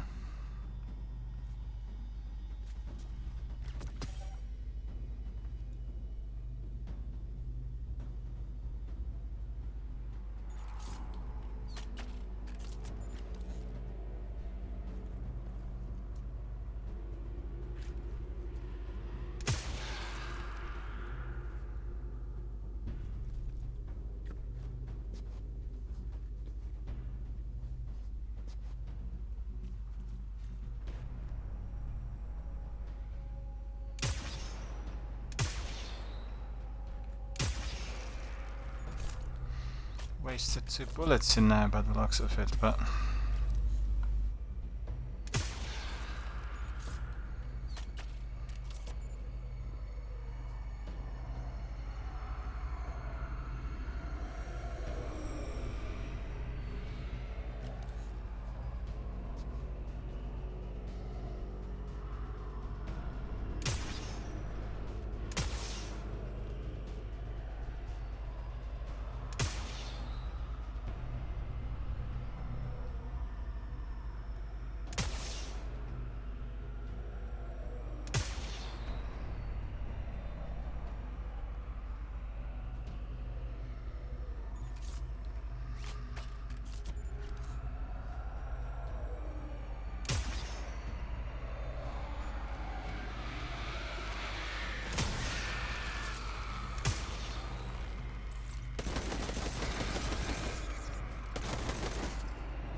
still waiting for my super.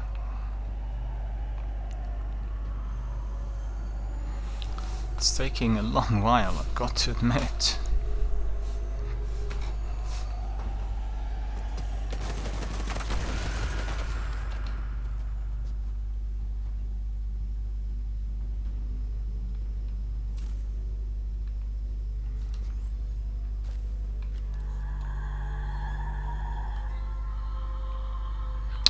Death Song is coming up.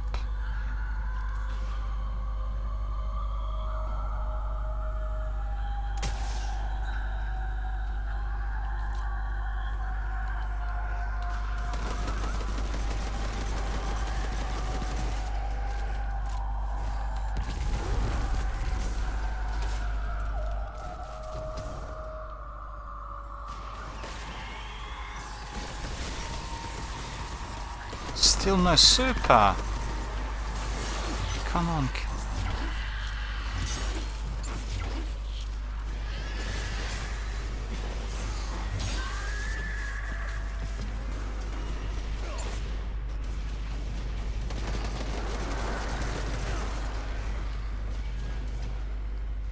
That was just literally the very last second. Oh, that was very, very close. Finally, I got that super.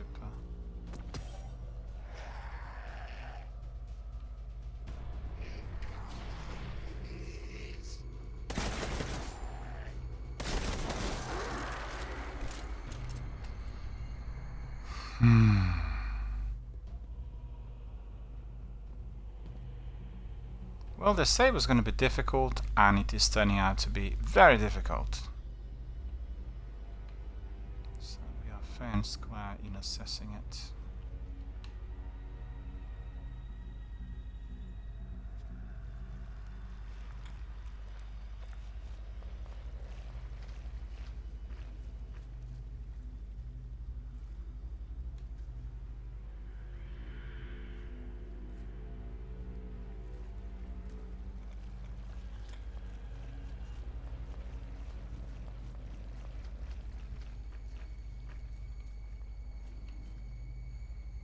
pyramid.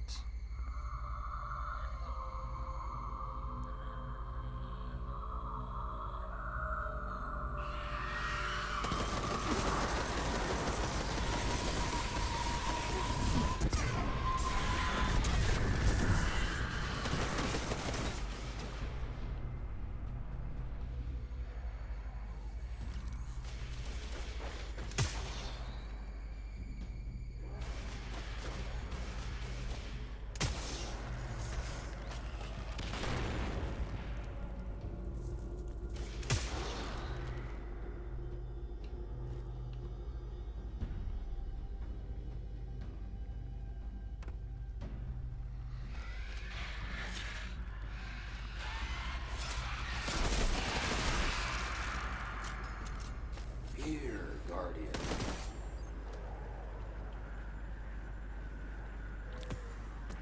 I came to the moon with Eris and other lost warriors, not to end the nightmares, but to meet them, understand them. From that understanding, I expected to conquer their horrors and safeguard our past, present, and future. But the Hive are not simply waking terror. They are a dark mirror, a reflection of all we fear to face in ourselves.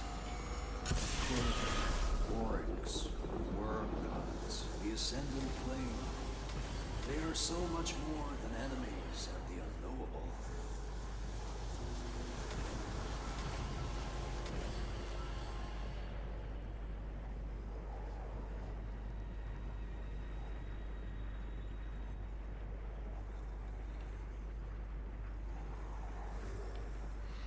Collect some of this, I think.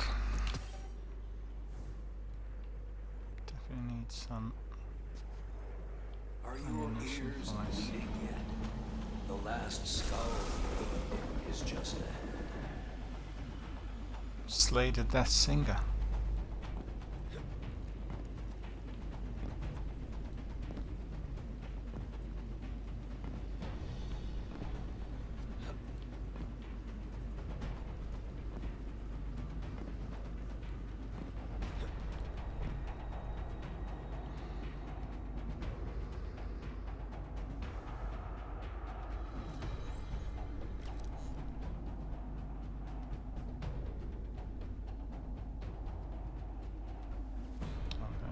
Okay.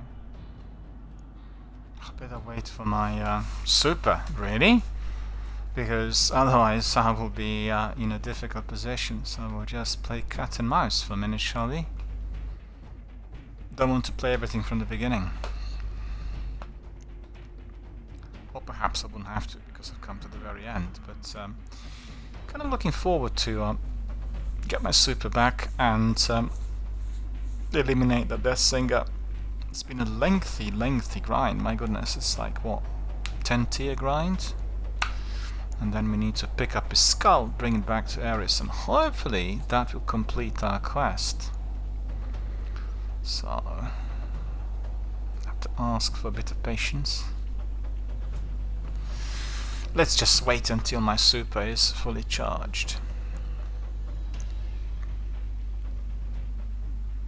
No, actually, I don't want to wait. I really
Then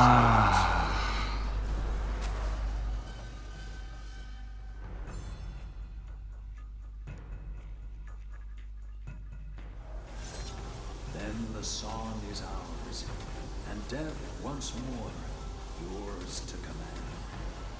Kill the Death Singer. And Well, I'll just wait till my super, because that really, I don't have anything on my well.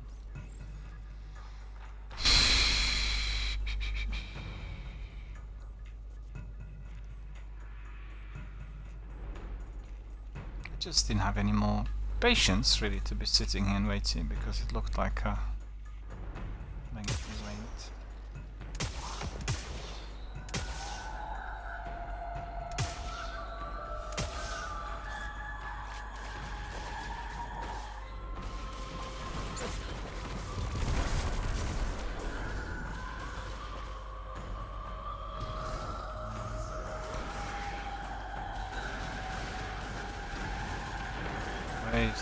Where is the beast?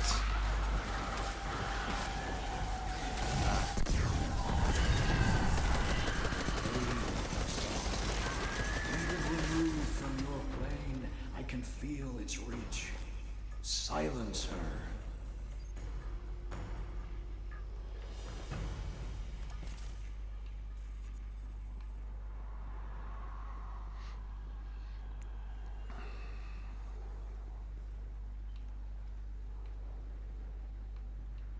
It's probably up there rather than down here.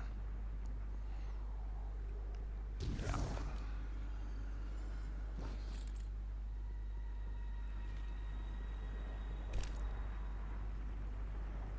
The death song is yours to command. A new chorus to serenade your enemies with suffering. The final instrument is yours. Take the Death Singer's skull to Eris. Complete the weapon. Yay! Finally we got it. Finally we've got it. Finally we've got it.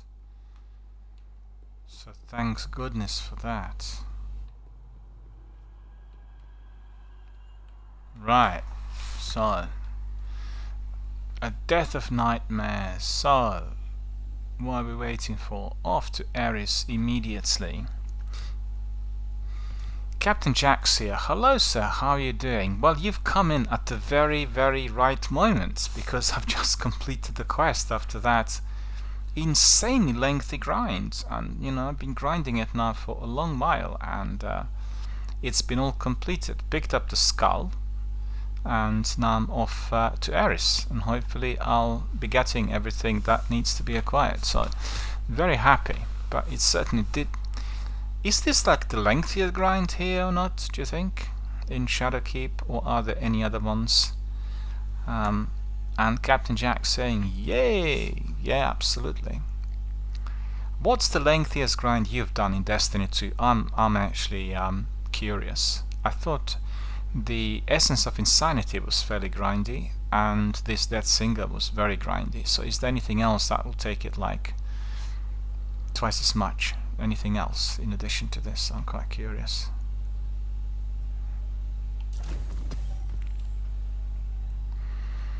Strange coin currency. Symphony of Death. Bring the singing skull to Eris Morn to complete your terrifying new instrument of war. The skulls have been gathered, and the final instrument set to join your symphony.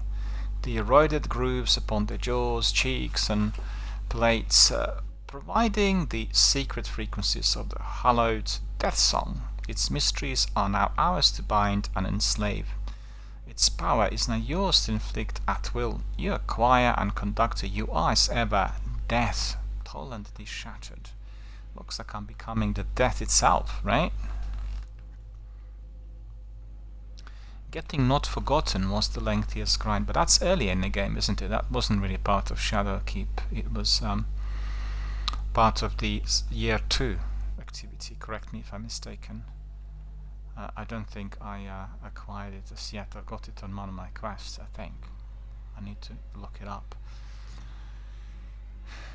Well, to be honest with you, I think both you and me are having very lengthy grinds here if we do the activities ourselves, you know, like alone. If we have a team on board, then I think it gets easier. We kind of can gather certain things quicker. And also, I think for my liking, when I was doing it together with a couple of other guys, then they knew exactly what to do. And yesterday, if you remember, when I was doing the Death Singer, there was no banner. So the access to catacombs was glitched, and I went to the catacombs and I didn't know where to go. It was like nowhere to be seen, any of the beasts. And today the whole thing worked properly, but yesterday for whatever reason it didn't. I wasn't having you know, the banner or the markers at all, so I just kept walking on the catacombs, and you know, Shadowkeep wise, Captain Jack says probably Binga Seal. Is it Binga or Binger? What is it? I do the quests with my buddy so it goes quickly. Yeah, that's cool. Well, I've had Sikapupu, and I've had Flying Pirates, and who there?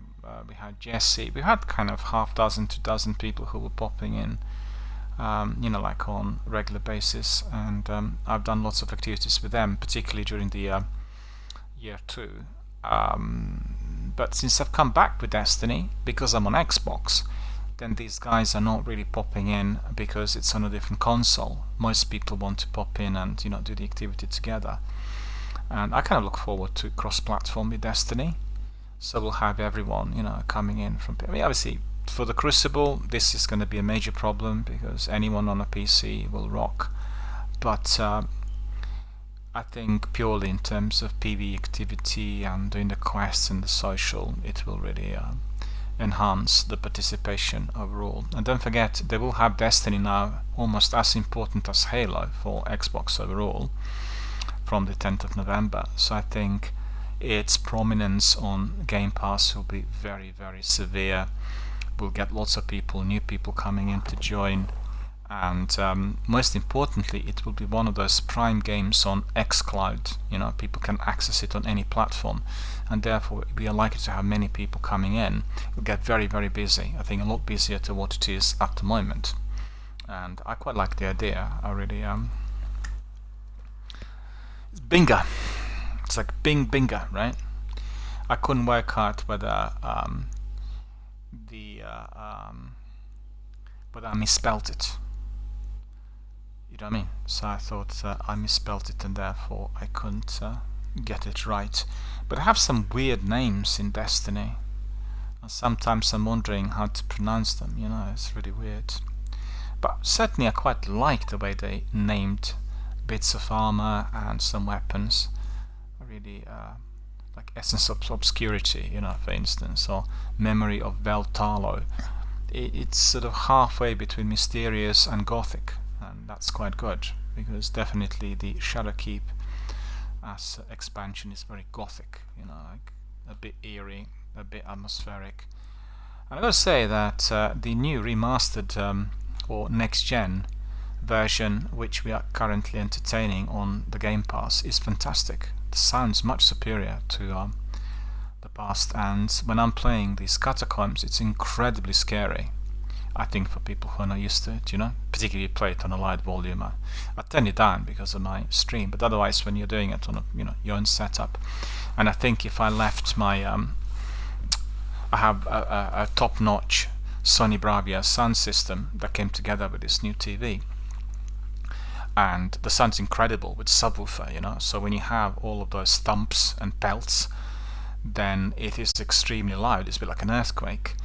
And I don't really want to be scaring any of the neighbors or people living nearby, because if I left it on the usual kind of proper volume, it is incredibly scary, because you can hit all those things flying, you know, with the surround system, and then the thumps are like a thump, like somebody's literally like an elephant hitting the floor, and that's very good. That's really I tell you, one game that I found very scary originally when playing it on my previous setup, that was about 10 years ago, was Dead Space, the trilogy. that was very eerie. It was very similar to Alien, and the sound was absolutely perfectly reworked, much better than some other survival stroke horror games. It was a proper atmospheric, you know, a very proper atmospheric, scary audio, and I really enjoy that, because I think for the games of that type it is very, very important. But you just really wonder, when you elevate it, how scary can it get? Think of Death by Daylight, where you have all these characters, you know, Jason from Friday the 13th, Michael Myers from Halloween, and all other kind of ghouls chasing everywhere you need to survive, and Leatherface, you know, not really for people who are a bit weak on the nerves, you know. So I keep saying that to people, but I also wonder what this is like in 3D or virtual reality. Can you imagine this? Being chased by Leatherface through these dark corridors, the guy with a massive big chainsaw, must be utterly terrifying. And I watched, can't remember his name now. She's the editor of online content for Games Radar. You can look up on Games Radar YouTube channel, and she was describing some of the games that she played on virtual reality on Sony PlayStation. She did say that there were a few games which really kind of freaked her out. I've not played virtual reality. Have you tried it? She said that there is a danger in some of the games due to the graphics, that you get a bit seasick, and if you are sensitive to that, could be quite severe. So not really for me, but in the near future we'll probably have, you know, video gaming similar to, don't know whether you've seen the film Strange Days, where you're like watching fantasy clips, and we probably will need to have a helmet or some sort of device that will give us the overall spectral 360 vision. I think that's certainly on the cards in probably next 2 to 3 years. The question is the community going to pick it up? Are people going to be buying into this? Because there is a big difference between your experience of two-dimensional, you know, kind of framed by your screen type of experience, which is keeping it in a fantasy realm, and also being fully engaged. It's interesting because they had a major push on the 3D front for IMAX cinemas and the multiplexes 10 years ago. It was phenomenally popular. Everybody went to see, you know, the big blockbusters in the cinemas. But after about 5 years, it just completely wore off, and it went so bad that the studios then decided not to produce the big films in 3D technology, because it's far too expensive to make compared to, you know, the books. The vast majority of people who were to see the film maybe for the second or third time, like the Avengers or I don't know, any of the other big spectaculars, they would go to IMAX once, have a fantastic experience, and they'll resort to cheaper tickets in other screens, and that told them that, you know, perhaps that's not really the way forward. So I don't know. Remains to be seen. Remains to be seen. I think if people find something to be very appealing and very kind of reality based, but I personally think that the games of this sort may not get that degree of prominence, you know, on such devices. It's likely that there'll be the games that stimulate some degree of voyeurism, intimacy, physical contact, you know, triple X rated stuff. That is going to be very, very popular, because it's close to what people kind of have in the fantasy world. I think this sort of thing may be a bit too scary for lots of different people. Maybe also very expensive on the equipment. I don't know. See what our friend says. Oh, look. And Captain Jack says, yeah, it took me like an hour to get. Getting Not Forgotten was the lengthiest grind by far. Shadow Keep Eyes, it's Harbinger Seal. And Captain Jack says, I do the quest with my buddy. It's terrible. All the moon weapons armor is getting sunset. Get that dead banger. Yeah, I'm gonna do that. I was just telling you about the tech. The tech at the moment is one of the hottest topics on all online video gaming hubs. Everyone's very excited about, you know, the new consoles coming out in less than 4 weeks, and we are all kind of curious to see what other surprises they will bring. We know for Xbox it's going to be xCloud, but I think PlayStation are keeping the cards close to the chest, and my feeling is that they'll invest quite a lot in virtual reality. That's my feeling there. If I was telling a bit about 3D and all of that.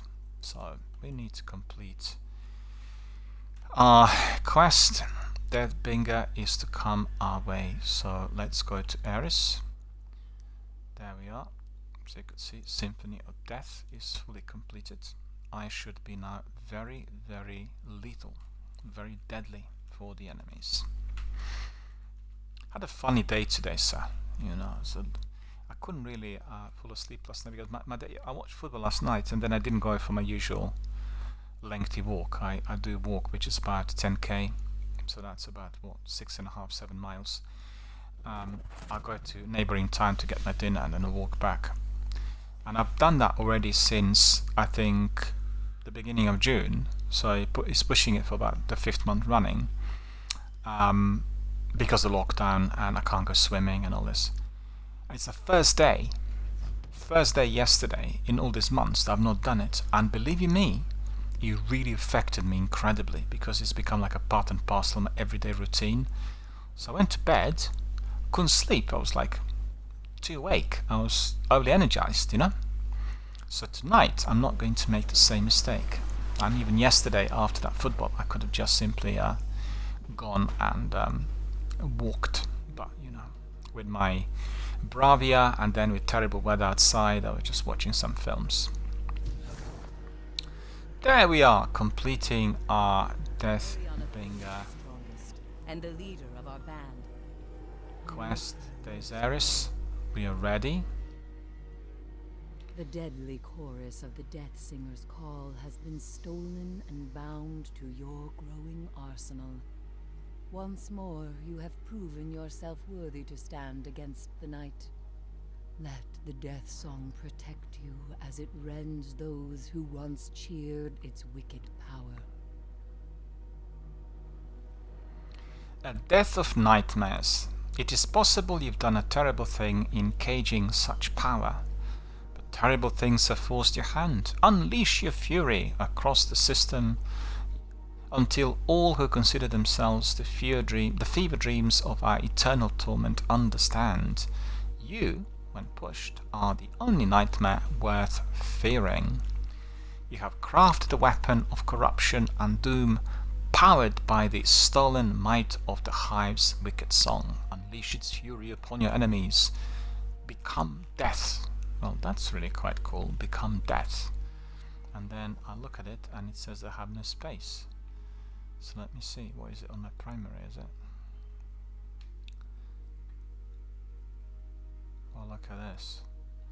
Cupbearer is occupying the space for that beautiful, mighty exotic. Well, that is just simply not acceptable, right?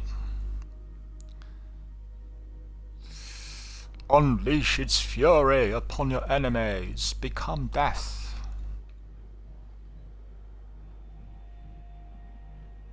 It's DRBMiller, right?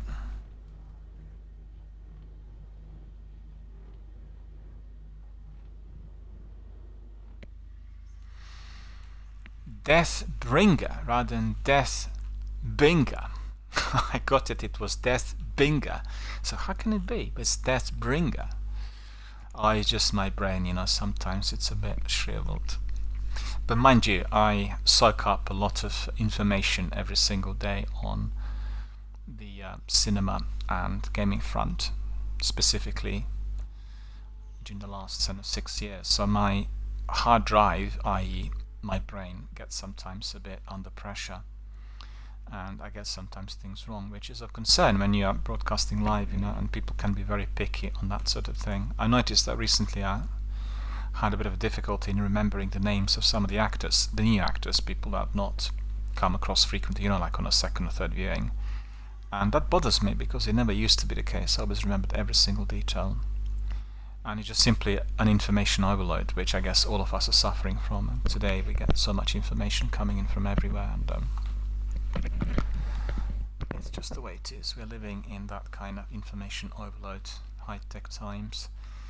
Right, so let me see. It's rocket launcher. It's extremely deadly. Blast radius is phenomenal, the best ever, better than Galahorn, I think, from what I could gather. Velocity is very good. Stability, handling, reload speed is massive. Rounds per minute 15, magazine only of 1. fires remotely detonated projectiles that drop void orbs on combatants. Press fire, release to detonate. So you can be also remotely detonating projectiles, so that's pretty good. And they'll be void, and that's my favorite subclass for warlocks, so void will be definitely very much of assistance. So we'll acquire the weapon. So that's fully finished, and I'm very excited now to crack on with Season of the Lost and Spider missions, and we'll do that next. So just in Tangleshore, bear with me, I want to look at the weapon. I want to do some modding. I want to make sure that perhaps we'll start using the rocket launcher, because guess what? I've not been using rocket launchers as much, and that certainly needs to change. It's funny because in Destiny 1 I use rocket launcher a lot on the bosses and the major enemies, but in here it's been a different story. So it's 10:15, that's 10:14. Well, I don't really need it at the moment. Get another one. And we'll just swap this for, let's see, 10:14, 10:15, put for 10:15. There it is, Deathbringer. Let's have a look at its roll. Oh, look at that. My good God. That is death itself, just like I said. Blast radius. Rocket launcher. And it does seem that we can't really do any major modding or anything. And we have the remotely detonated projectile, so we'll try that soon to see how it worked. And then we have, it's called Dark Deliverance, right? Volatile launch. Weapon is optimized for an especially explosive payload. Greatly increases blast radius, slightly decreases handling, slightly decreases projectiles, right? Alloy casing reduces weight for faster reloads, greatly increases reload speed, decreases stability. Dark Descent trait. The further a void orb falls, the more powerful its detonation becomes. And composite stock slightly increases stability, slightly increases handling speed. Well, what I like about it is all kind of glowing and smoking. So it looks like the void power there will be absolutely relenting, unleashing death. Appearance, weapon cosmetics. Well, I don't have any ornaments for it, so sadly we'll just keep it as it is, but it looks very good as it is. I don't really want to be doing anything to it, right? So there we are. Deathbringer, rather than Deathbinger, is with us. I can't understand how I got it wrong, but I think it was probably the typing in there which indicated that Bringer was just slightly abbreviated. Because I keep thinking it was like a binge, binging on death rather than bringing death. But that was just my interpretation of the whole thing. 14 we don't need. 14 Victihood. I've not seen that one before. Look at this. Well, looks like something out of Mass Effect. Doesn't really blend in too well with the stuff we got here, probably because of that blue colour. Captain Jack, have you played Mass Effect Trilogy? If so, what did you think of it? Mass Effect Trilogy is coming to Xbox Game Pass in November, as they're merging with Electronic Arts Play. So we are not going to be paying any more extras for it, and about 70 top-notch EA and Ubisoft games are going to be fully accessible. So it will be Dragon Age, the trilogy, as well as Mass Effect and Battlefield and Anthem and various other ones. It's going to be a good deal because although they don't have that many games, the ones available are top-notch. Mafia as well, so really, very, very good games. Okay, so let's see, what do we need to do still? We need to get rid of some of this, and anything unwanted needs to be binned. And then very quickly we'll go and talk to Spider, and that's certainly what needs to be happening next.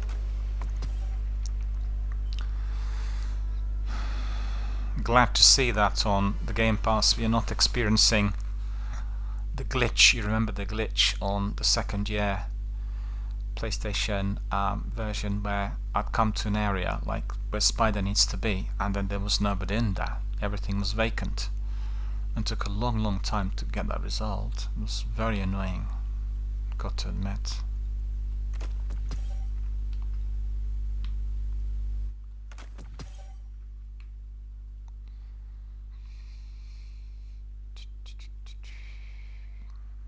So what else have we got?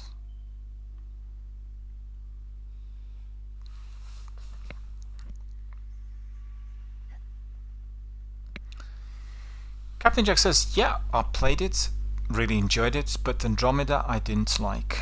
You know, to tell you the truth, I loved the trilogy so much that after those terrible reviews of Andromeda, and particularly its multiplayer, I've not even gone in.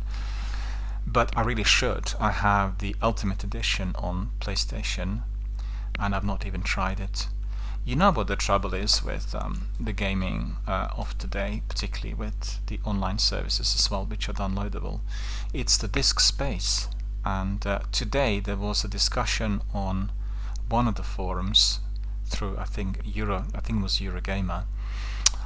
They were asking Phil Spencer whether he's going to be allowing the instant streaming on Xbox Game Pass rather than for every game to be downloaded, and he said that's definitely the top priority. That's something that will happen within the next few months, and I really want that, because there are lots of games that you don't want to be playing in full, but you want to just quickly have a look at. And for me, you know, as a reviewer, what I do is I quickly want to get a flavor of the game. So you know, being able to see it on the online, what do you call it, demoing or live streaming instead of just downloading is very good. It's advantageous, as you can have a look at it and then decide whether you like the game or not. But I guess it does have some commercial impact, because if you don't like it, you're not going to be downloading it. If you're not downloading, it's going to be affecting the game ranking and the shares that go into that particular company. So we'll have to see. But it'd be a bit silly, wouldn't it, if you have streaming on your Android and on your tablet, and you can't stream the same game on your console or PC. That'd be ridiculous. So I'm sure that will be eradicated, because that's just the way things are today. Everybody wants to see everything immediately.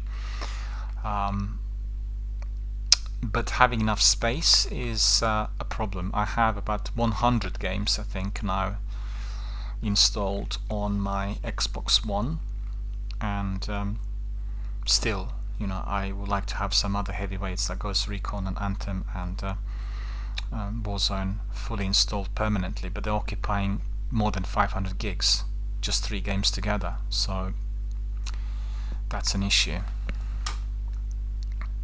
And Captain Jack says, yeah, you pretty much need to buy an external SSD if you're getting PS5. Yeah, for PlayStation it just has to be a major SSD with as many terabytes as possible. That's a necessity. And with Xbox, you know, it depends. But on the other hand, to be fair, if you are on PlayStation and if you're using their online services, the PS Now with live streaming, they have more than 700 games there, and you don't have to be downloading. You can be literally playing these games through the streams, and only 20% of the overall games available to PlayStation Now services are downloadable, which is a serious downer. I think it's a real problem, because for anybody who streams or anybody who wants to have top-notch graphics, they want to have everything on the hard drive, but they just left it like that, you know. I also probably do it due to some of the developers not allowing it.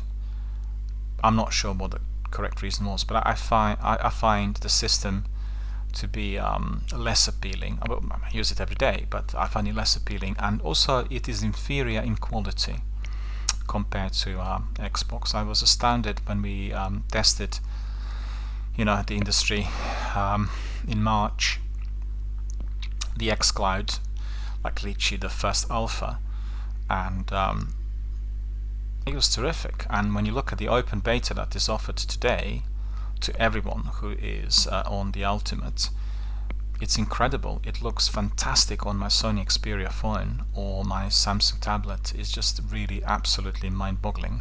And if you have like Sony tablet, it's almost as good as on Bravia. Absolutely terrific. And it plays smoothly, to my surprise. You know, now and then there's some minor lags, but xCloud streaming is definitely not ideal at the moment, presently, for PvP. And for anything which is like puzzlers and adventure stories and RPGs and point and click and strategy, perfect.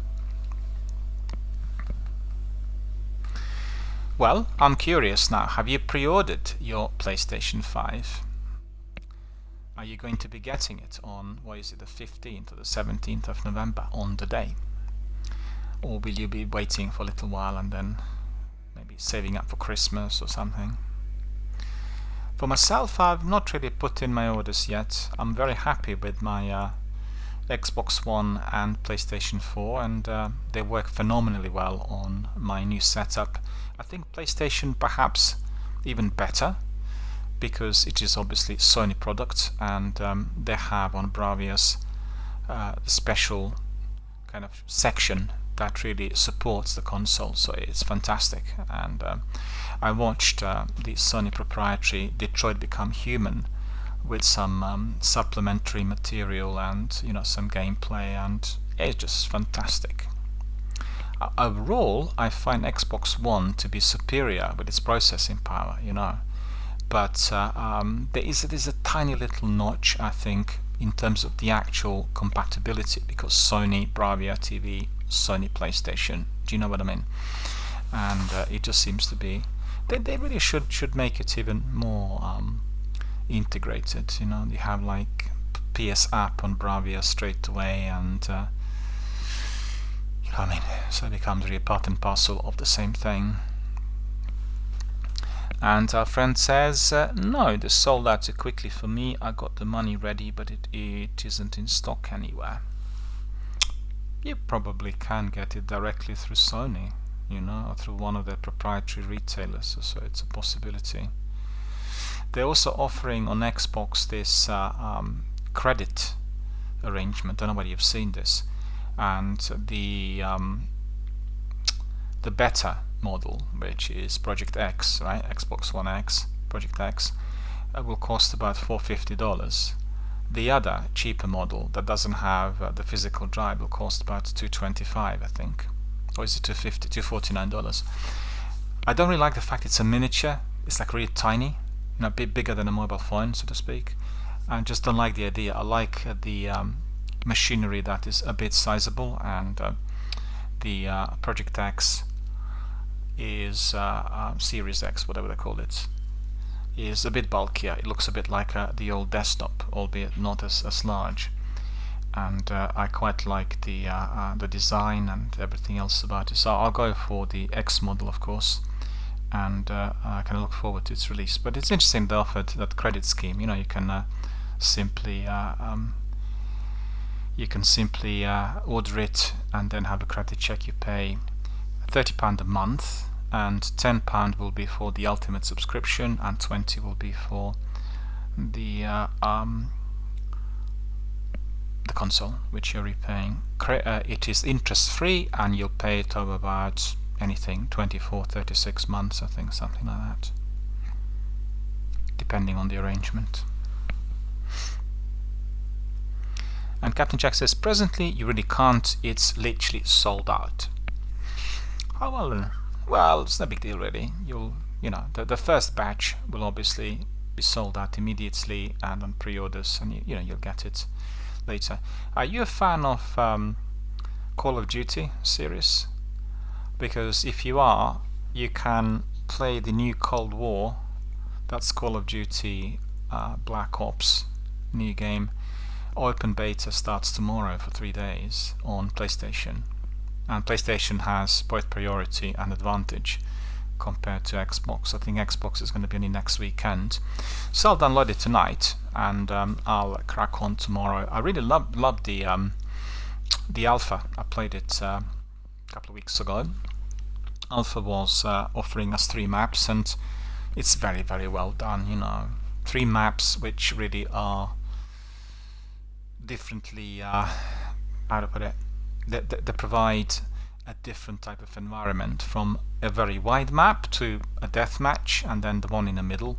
So it was a good taster for what is to follow, and in-game mechanics were terrific. Honestly, it really, I'm amazed how smooth it is, and I think they really killed off with Warzone the other PvP games. You know, prior to Warzone, the vast majority of people were doing PUBG, which was a global sensation for a few years. But then, due to its technical issues, they didn't invest any more in the game, and the advancement of everything with COD Warzone, the vast majority of people migrated. And I played with lots of teams, Warzone, and they were like really cool, you know, really good teams, and also the game worked better. On the other hand, I still quite like PUBG, but its tactics and strategies. You know, it's a specific type of stealthy game that does require grinding and honing of skills and everything. Very, very enjoyable. I think Warzone is more tactical, and it's somewhere, I guess, merging or blending the worlds of Ghost Recon and then PUBG, you know, that sort of thing. And Captain Jack has never played COD. Well, download the beta. It's open beta, it'll cost you nothing, and you can download it preload today on PlayStation and just have a look. You're playing for like half an hour, see what it looks like. I find it to be very, very good. I'm amazed with the fact that the developer Infinity Ward are able to attract that many new customers with every one of the installments. I thought people would get fed up with the tactics and strategies, but they'll come up with some new ideas. You know, I'm really surprised for Cold War. It's really quite bizarre.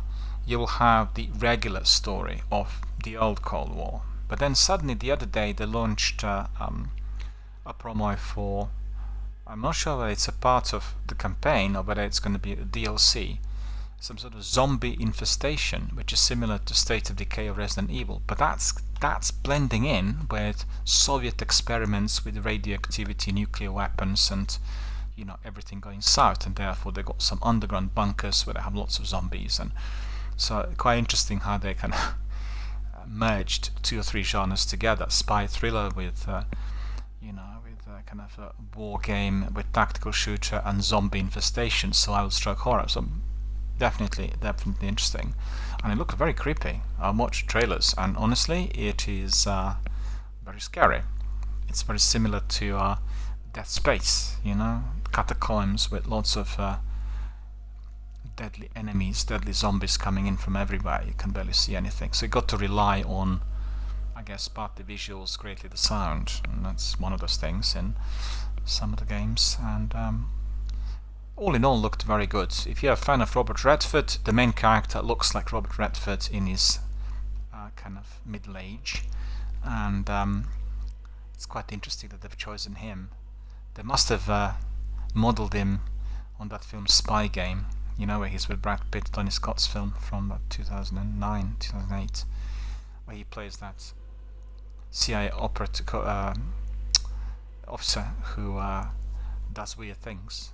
And it was a very popular film and somewhat unusual, you know, in his career in that sort of role. And they definitely modelled the lead character, the boss, on him. So I played him, and many other guys played him on Alpha a couple of weeks ago, and I'm sure he will be featuring in the beta as well from tomorrow. Alright, we are chatting away about all the other games, but look at this mask. The mask I'm wearing is called Masquerader's Hood, and it is a very, very, very good one. A piece of armor that can be used to equip Festival of the Lost Mask ornaments. So once you get the ornaments, you can equip them. So that's cool, and I quite like the mask. I've seen somebody wearing Petra Venge mask as well, so I want to get that. Let's see what other. Oh, there are loads of ornaments. Look at this. Because presently this is the mask of Master Rahul, that's currently applied. But maybe we'll get all the other characters. We'll get Petra Bench, we'll get Cade, we'll get Akora, we get, well, everyone. We'll see. Anyway, so that's all done and dusted. Let's see if there is anything else for us to collect from her. I don't think there is. All of our bounties are in place, I think. And I need to see what, let me see. I need to pick up something from here. From Lectern. There is one reward. Nightmare Slayer. The Lectern of Enchantment draws into its undulating depths of all the torment of the nightmares you recently banished. 1020 gun, and that is Loud Lullaby. Well, I'm happy. Loud Lullaby served me well previously. So you could see 1013, and this is 1020. Well, that's very good. So it's much more powerful than the other one. The other one will be dismantled immediately. And we'll look at the new one. We'll modify it. Let me see. We have fluted barrel, handling speed and increase in stability. Increases stability. We'll keep that one. Accurate rounds or drop magazine. Accurate rounds. We'll keep. So that's all good. So now we'll just increase our tiers.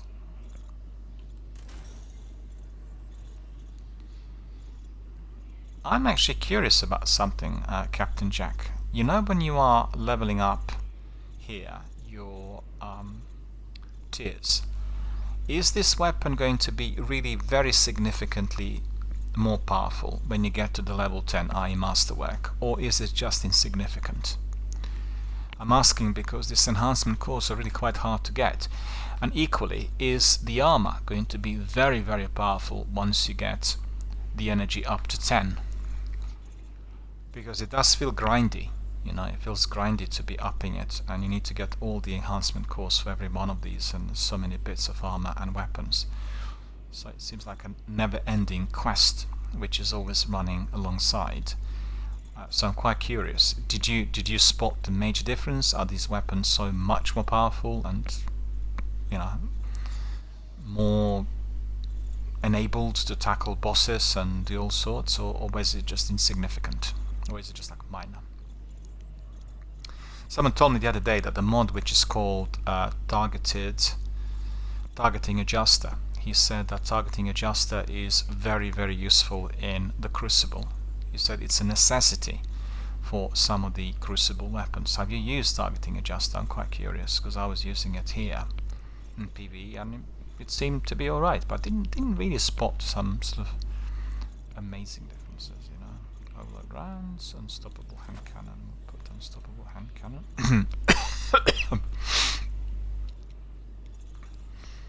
I'm losing my voice. I need to have another cup of tea.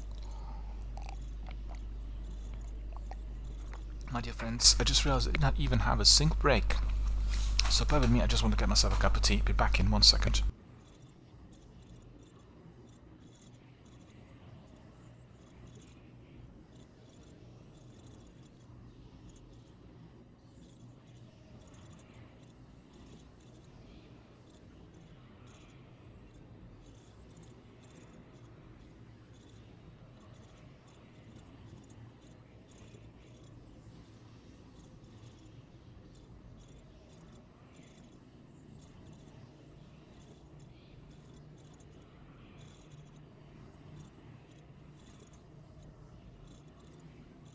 Alright, whilst the tea is brewing, I can simply look at all else. Enable this weapon. We'll try it very, very shortly. Let me see. Okay, I've got still about 45 minutes, so that's alright. So this is unstoppable hand cannon and overload rounds, looking all very good. Quickly we'll look at our loadouts. We'll put this weapon on, Loud Lullaby. Good impact. Sniper rifle. Deathbringer will keep on for the time being, just to be testing its abilities we were grinding that quest for quite a while. But you know what, I really like my chest piece. This chest piece is so beautifully designed. I'm in awe of it. Look at it. It's just really extraordinary. So thumbs up to Bungie for creating it. My favorite chest piece. Well, its appearance more than anything else.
Let me see what our friend said.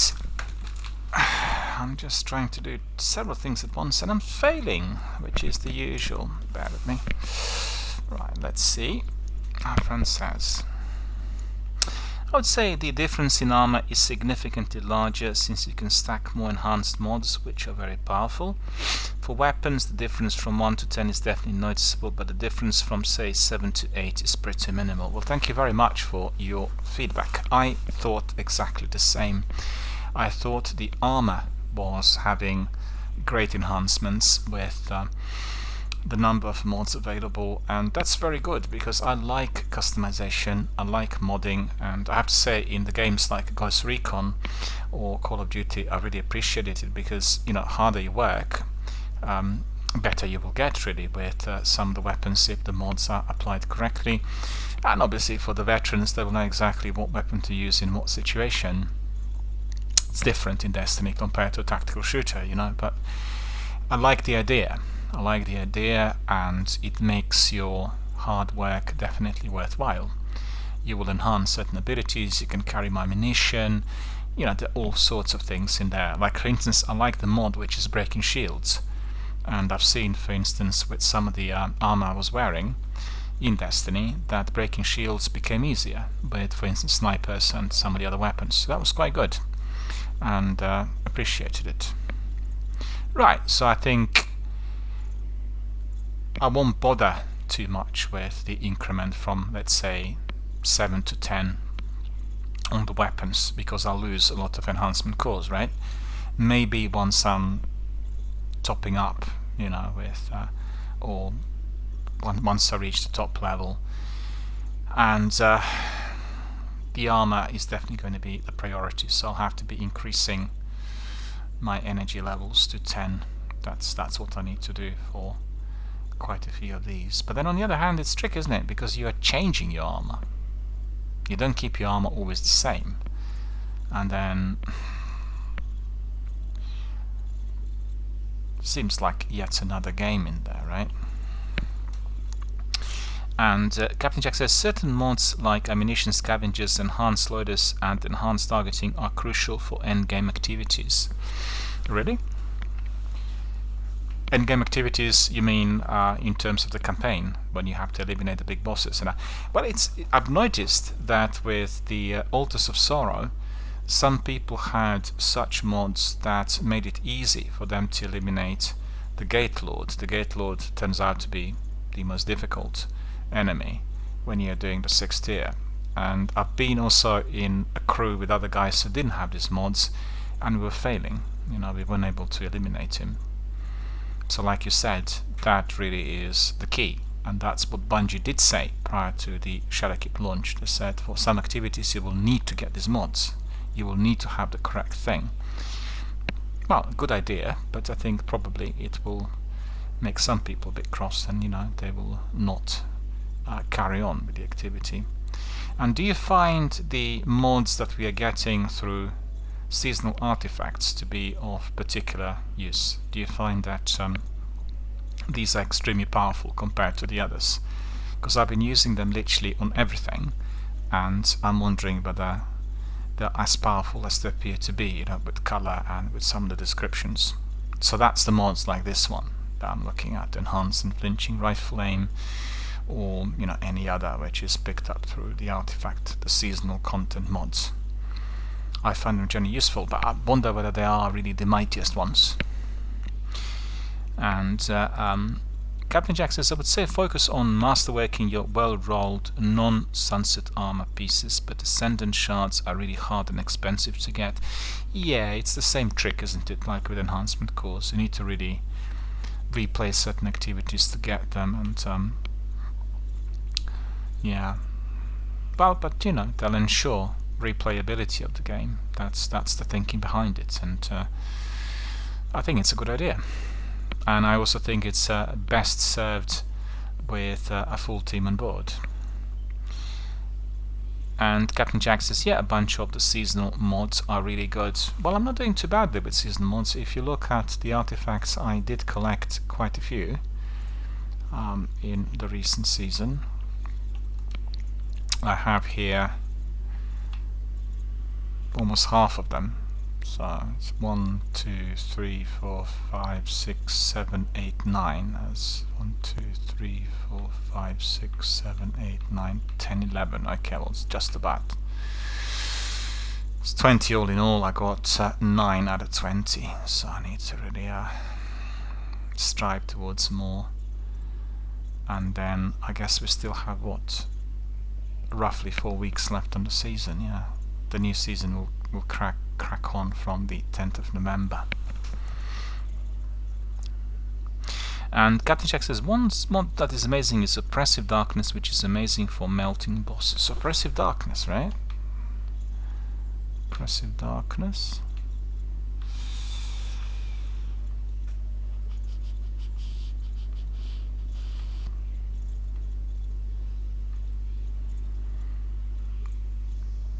That's probably, oh yeah, there it is. Yeah, I can see it. Oppressive Darkness, class item mod, 6 energy cost, causing damage with the void grenade adds a weaken. Well, thanks for kind of recommending it. I'll definitely keep it in mind, and I definitely want to have it. So I will put my effort in completing all of this, and then I guess picking this up. Wondering whether I will need to also purchase the full seasonal content in order to get it, which is always a possibility, rather than what I've got here on the Game Pass. Because the Game Pass is giving us some of the content, it's not giving the full seasonal content, You need to purchase some of the bits. I guess the best ones you need to purchase, but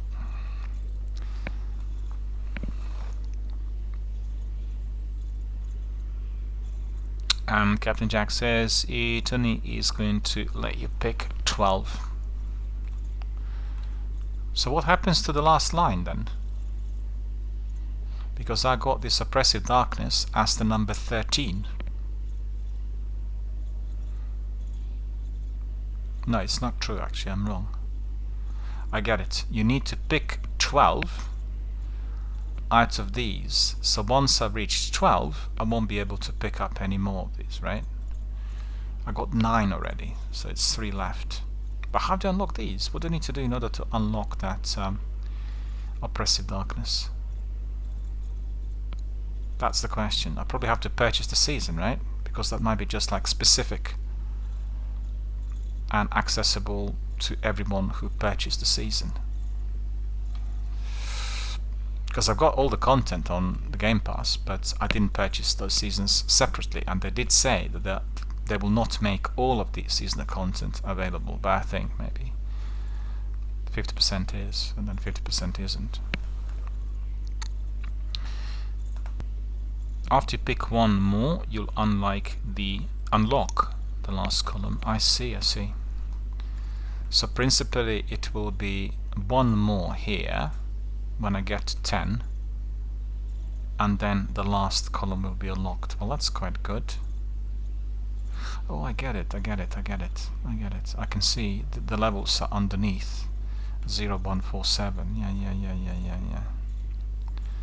And then then, well, I'll definitely strive towards Oppressive Darkness, because I really like Void. Void is my favorite subclass, and I'm using it a lot, so it will massively enhance then my Nova Bomb when I'm using it, particularly in the Crucible and various other activities. Also, do you know that we'll get another subclass for each character on the 10th of November? So that is going to be new. That is going to be interesting. Well, I'm excited. I'm looking forward to all the content. I just think that people have very high expectations, and in my experience, due to coronavirus and due to the fact that Bungie team is working from home, we are unlikely to see this massive content initially. It'll be probably the new concept or something new, and then we'll have to build on that. And I think the community needs to be very, very understanding. Everyone is working under huge duress, and I'm not sure whether they're able to create the content in the same fashion if they're just working from home. Some of it, I think, is possible, but Destiny Beyond Light really will be probably the first big blockbuster that is kind of fully under duress due to COVID. They've had a few months beforehand, but the major works, I think, were taking place from January onwards, so we'll wait and see. And Captain Jack says, yeah, we'll get stasis, and actually have really low expectations. How come? Why? Is it just because you already digested all that they've been kind of offering over the years? I think they're quite ambitious, they really will want to be superseding the games like The Division 2 or Elder Scrolls or Red Dead 2 with this sort of open world developments and story-based missions. They want to really produce something exciting, something that is evolving. I think Shadowkeep did tie in the elements of the story better, because as I'm progressing even with this quest, these are very tied into the story. Like with Toland during this last quest, he always talked to me and he said something else about the story. But it's a new concept, but the way it's been delivered is a bit flimsy. I think for somebody like myself, who's a veteran of BioWare and Bethesda games, it's way behind. Those other developers are much more advanced in terms of their storytelling. Even with Anthem, that didn't work properly on the technical front. The story is beautifully delivered, and you know exactly what's happening at any given moment in time. But you got to talk to every character every time you come back to the base, and they're usually about half dozen you need to speak to. You know the way people are. People don't fancy talking to them, and then they have they're trying to cut corners and they don't get the content, and you miss out on some of the elements. They're not forcing you to be talking to everyone. It's like a point of saying you've got to talk to number 1, you've got to talk to number 3, which was the case in the past. But I thought the dialogue was well delivered and the story was well told, but you had to be talking to every single character. If you're missing out on the activity every time you went to the base, you go back and you do your admin, people just forget about the dialogue, and then once they ignore it, they lose out on the content. I can't believe you've had reviewers saying they've gone to the end game in 15 hours. I've spent 145 hours at loads of missions, loads of extra content, loads of all sorts, They just didn't talk to anyone. They talked to the main character and to one person who's giving the campaign missions, and they just raced through the game. It's just completely wasted the idea and the concept that the developer, the developer is responsible at the end of the day, because they didn't lock the content. If you lock the content, you had to be doing something, but then, a bit like here, do you want to have this Deathbringer or not? I guess it's open to preference, but if you didn't go through the quest, then you will miss out on the content. So Captain Jack says, I've been let down by Bungie too many times before, and it's better to be pleasantly surprised but then sadly disappointed. Have you played the Master Chief Collection? Halo, the Master Chief Collection? I think really I would highly recommend it. It is the most remarkably developed package. It is on Xbox Game Pass, and you can also get it for your PC. It is available for PC purchase. And honestly, it is beautifully done, and you know, they eradicated all the issues that were present over the years. And what's remarkable is you just, by clicking the options button, you're swinging from the old Xbox original version to the remastered one. And I kept saying to everyone that the remastered version in some areas looks very much like Destiny.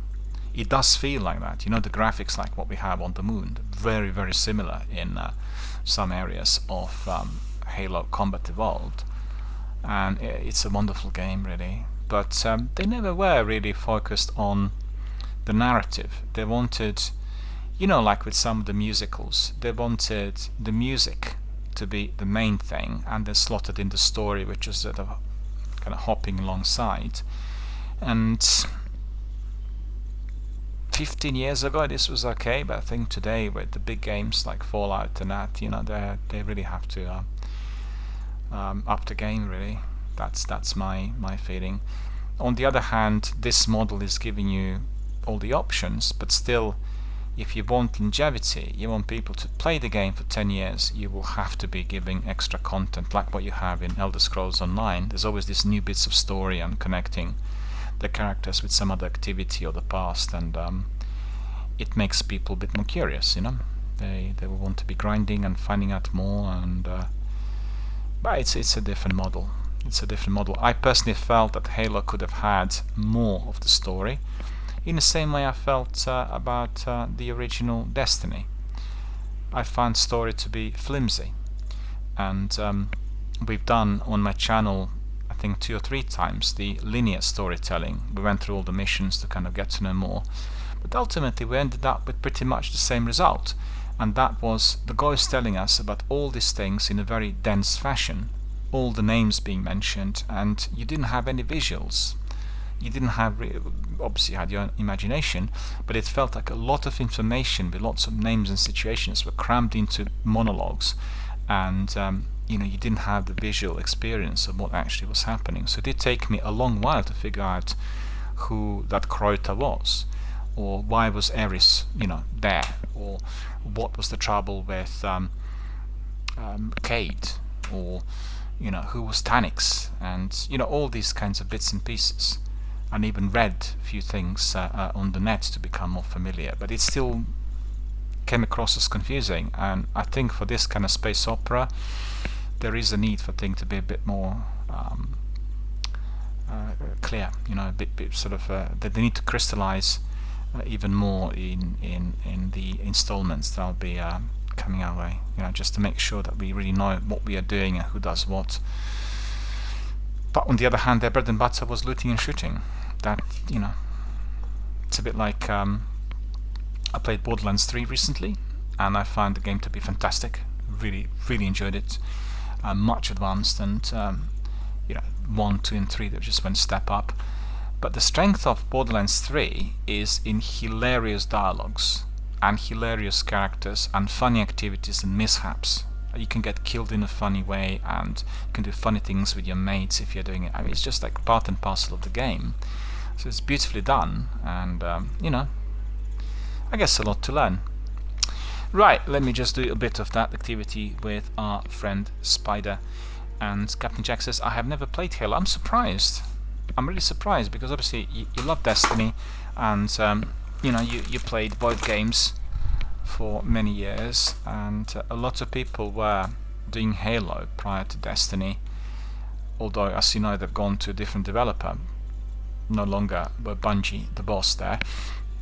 Nevertheless, they produced really very good games after Bungie kind of sold off the concept, and I just recommend it to everyone who loves Destiny, because you'll recognize some elements in Halo, but Destiny is a much more advanced, more complex, more diverse type of game with lots of different activities and options. So that is certainly, that we'll all notice. But people who liked cooperative teamwork, people who liked looting and shooting and doing the multiplayer in a kind of sci-fi environment were absolutely dedicated to Halo, and they played it for many years. And today it is yet again possible to play Halo on the PC through the original setup with the original gamer tags and user IDs, where the guys from Xbox Original could pop in and engage and yet again run some of the battles. And that's 18 years later, which is quite a bit. Okay, so we are ready for our adventure. We picked up our weapon.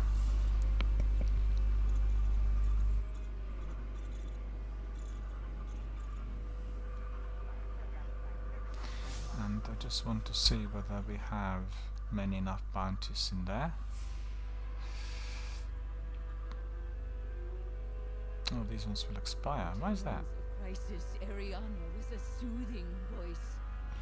Never mind, we'll pick up some from the lectern, just in case.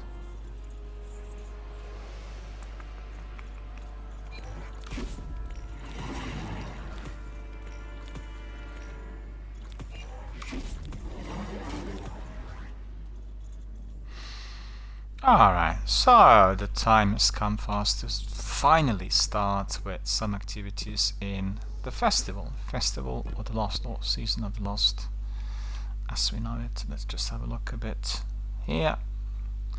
Gather views, gather thoughts, I should say. Have a look at the picture, postcard, scenery, and then depart. So we need to go to Tangled Shore.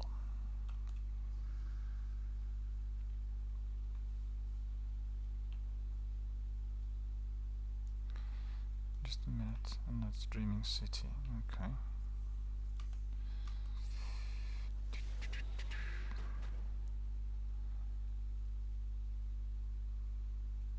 Story mission complete. We'll do that tomorrow. Visit Spider on the Tangled Shore. So that's Festival of Masks. So this is what we need to do, and that's exactly what we'll do next.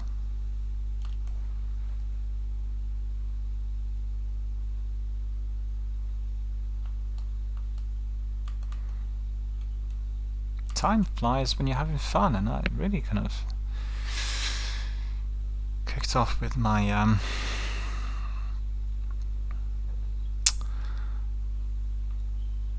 activities completed. Okay, we'll have a look at it tomorrow. I really want to get on with this spider. I really do, because we said yesterday we'll do it and lagging behind.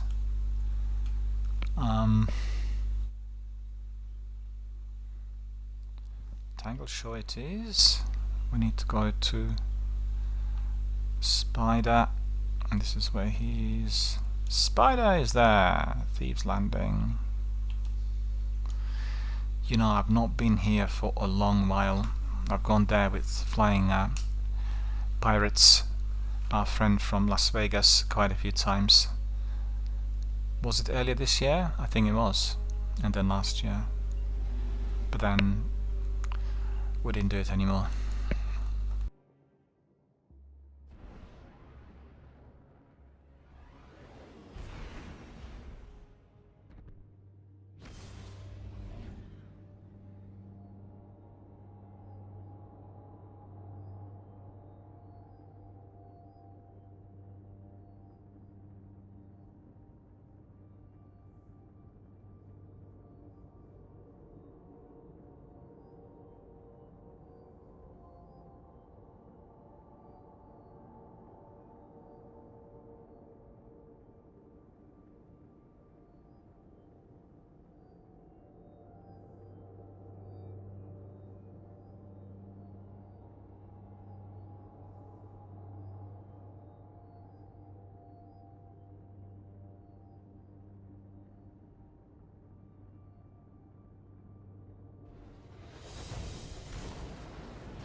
Well, my friends, we're still about 20 minutes and we'll do a bit more. We need to speak to our friend Spider.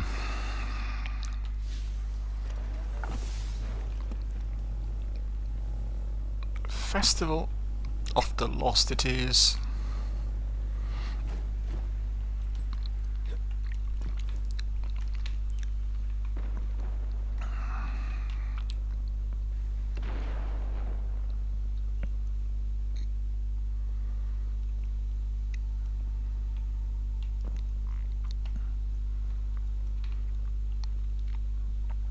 Spider's safe house. Guess what? There he is. Spider, the shore's only law. I just hated it when we would come to this area and everything was vacant. Thanks to that glitch.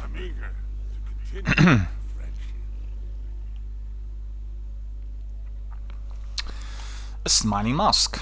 Ah, my dear associate, Spider says with a laugh, you must be here about that favour I asked. I'll cut to the chase.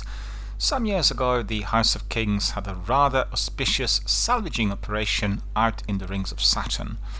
The crew ran afoul of the Vex on the way back and they disappeared, along with the cargo. Rumour has it that the Vex hauled it to one of their stimulations, the Haunted Forest. My proposition is simple.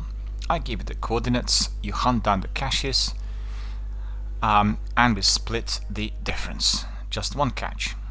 The caches were all locked with adaptive ciphers from the House of Kings, so you'll need to scrounge up some decoders around the system to unlock the caches. I'm sure somebody will be willing to part with them one way or another. Maybe if you find everything, I have a little something extra in it for you to sweeten the pot. Well, the end sounds very, very good. We have Guak here. Hello Guak, how are you doing? Good to see you. Thanks for joining us. Hope you're enjoying our stream. Hope you've been here with us earlier today as well, when we talked a lot to our friends and our community members.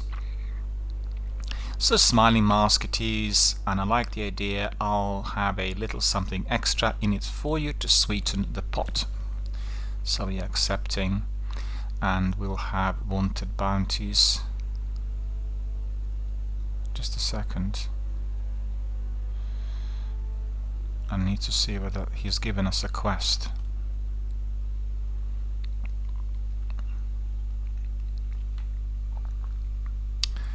Complete a strike, gambit match or crucible match while wearing a mask to find the cipher decoder. Okay, so it will be a strike. We'll do a strike. Okay.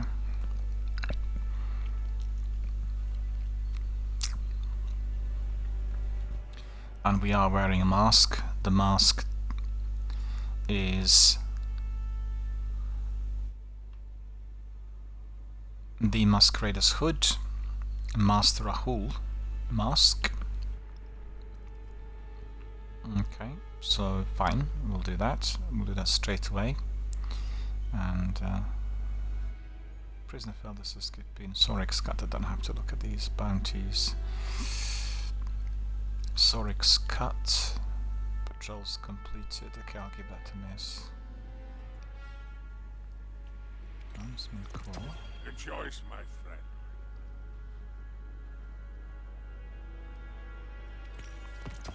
I approve. Well, that's tricky because it's doubling up every time the price. So. Yeah, right. I didn't realize we can purchase it from him.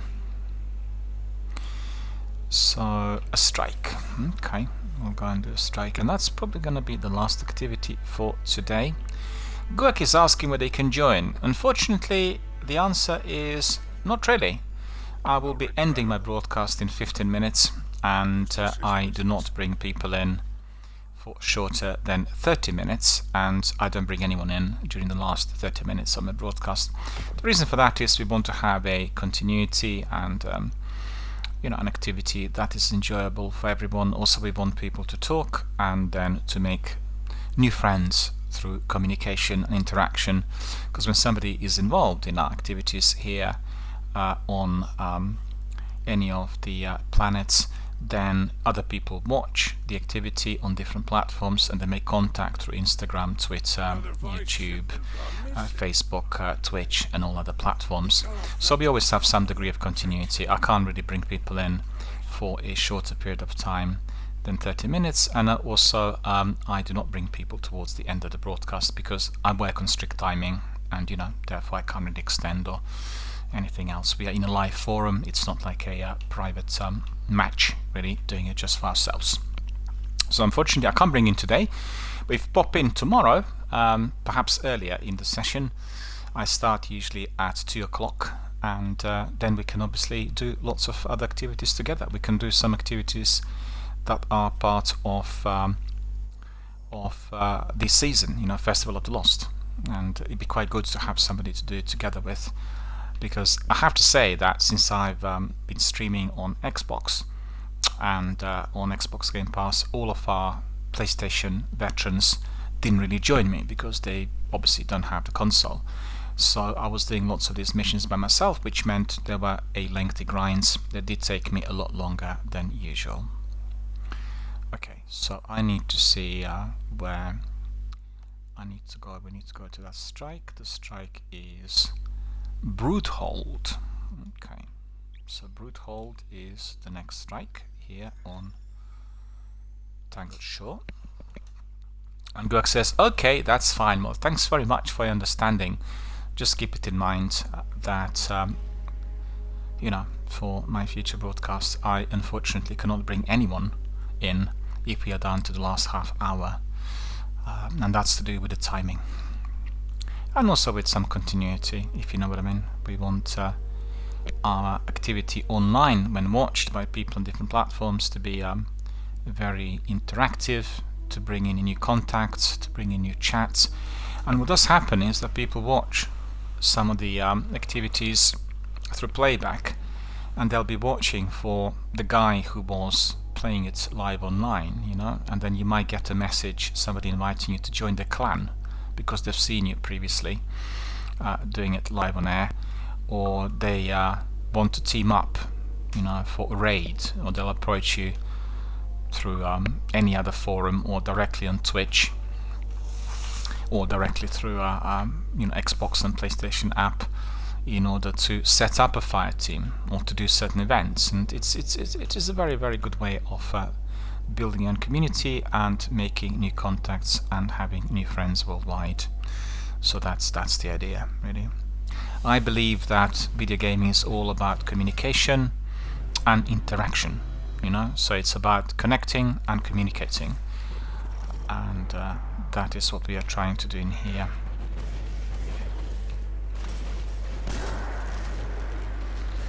Let us see what these new weapons are going to do.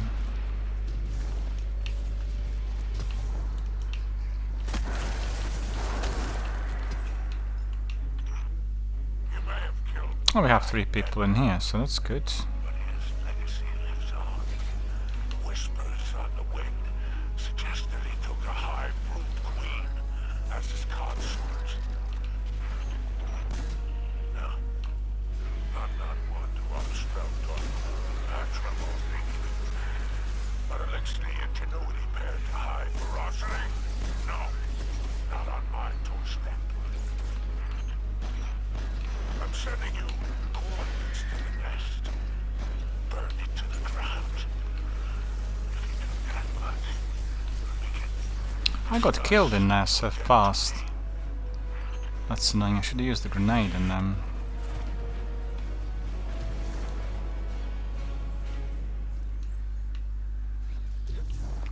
Well, my sniper's gonna sort him out if our friends were not doing that yet.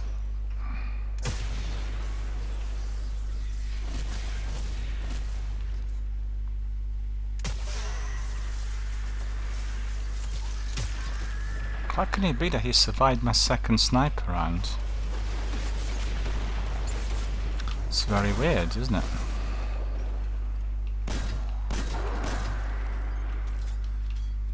Okay. So, where do we go from here? Let me see. This way up, I think.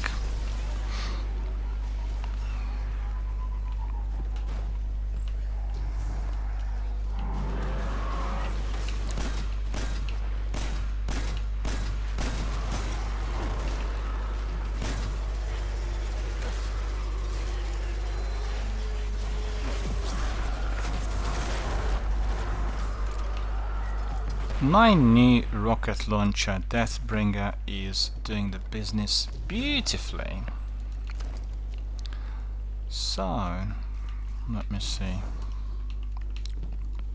Well, that's the first task here that we are doing as part of that season of the Lost, but it is going to be also our last activity for today. Spider, we've got We had really a very, very good afternoon. It's been really good fun.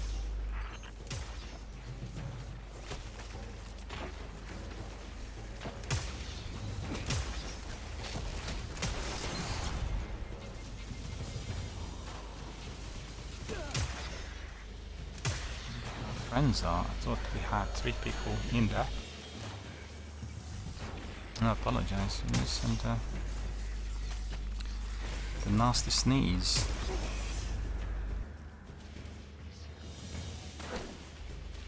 Happening for the second time even.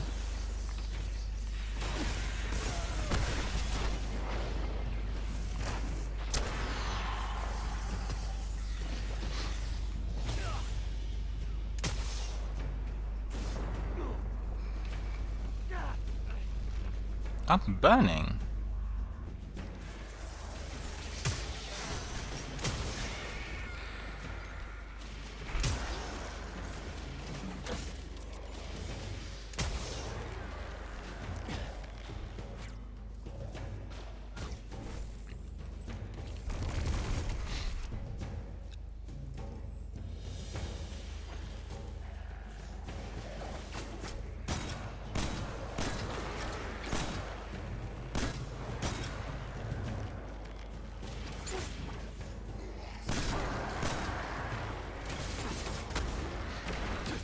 These ones are not particularly useful.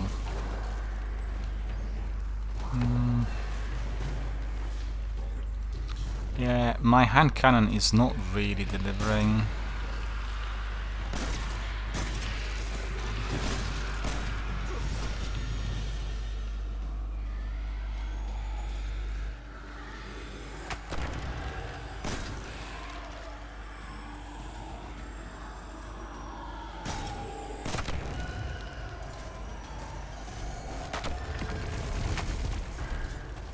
Yep.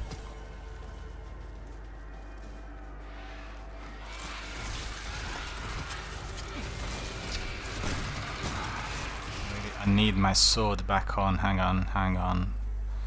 My sword needs to go back on because these enemies are registering an abnormal ether signature on that night. best defeated.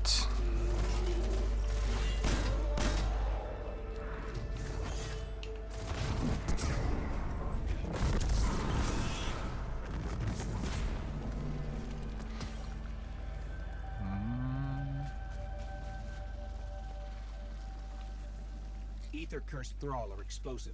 If this worm is cursed with ether too, then maybe we can use it to break down that barrier. Strange. The worm is infected with ether too. Fear, Captain. Cursed thrall. Poison at night.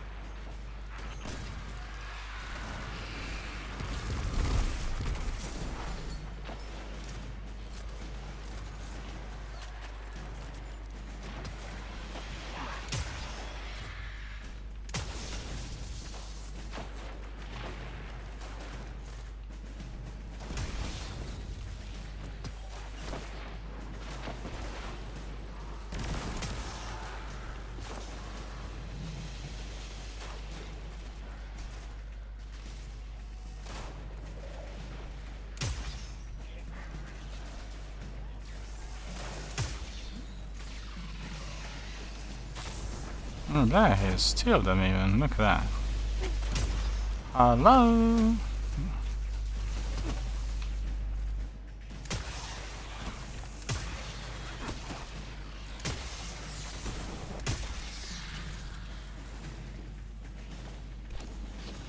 Well, that was actually beautiful there with that container. I keep forgetting about these containers.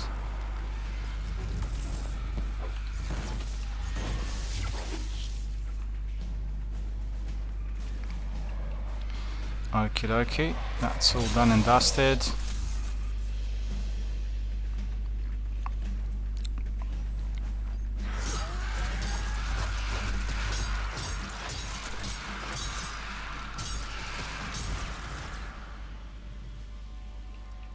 Respawning restricted.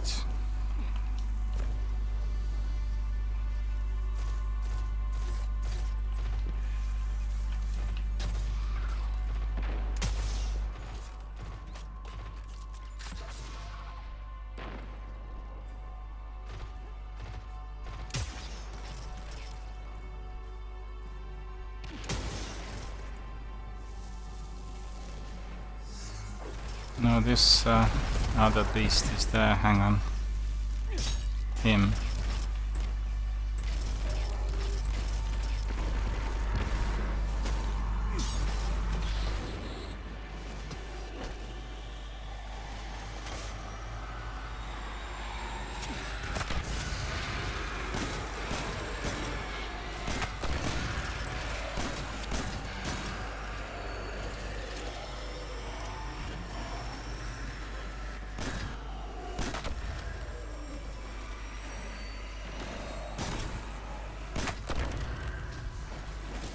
Why is he still alive?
Okay, so that's been sorted. We eliminated the enemy.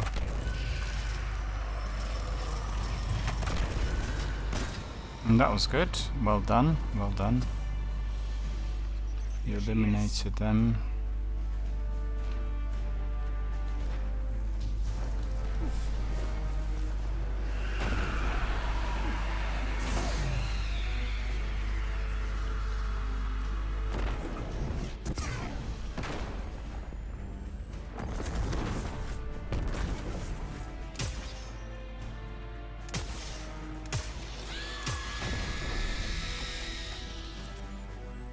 Every hive on the Tangled Shore was probably born here, in this nest. If we kill that queen, we cut them off at the source.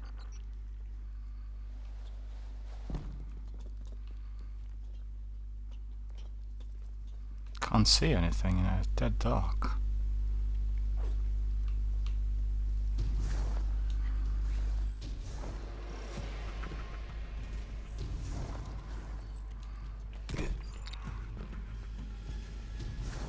Oh, we're landing literally on the same spot, which was rather odd.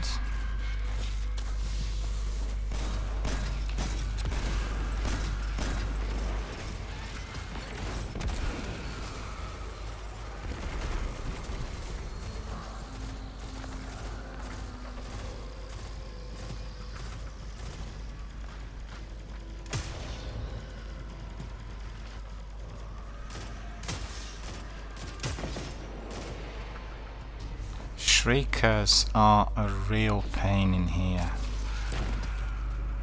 Let's face the fact.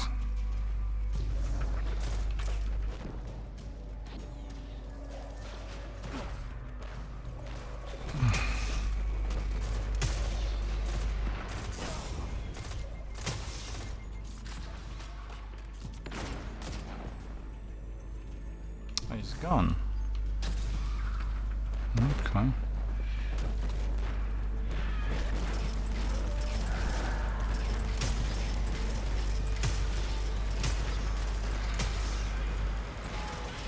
No damage on that sniper, it's ridiculous.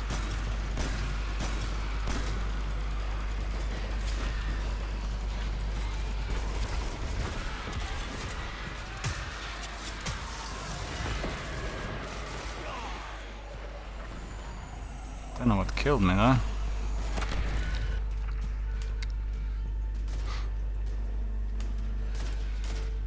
It's two of us dead. No, that's too bad.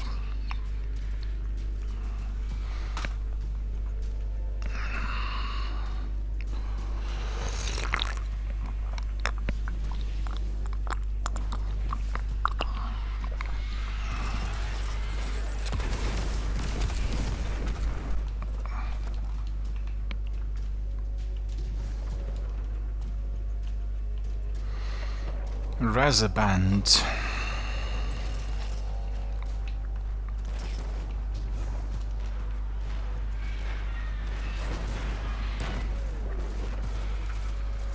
There's a nasty mini boss in there. I haven't got anything to destroy him with.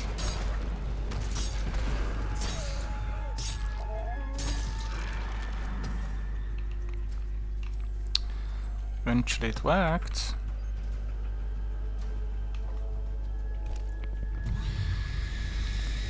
Watch yourself.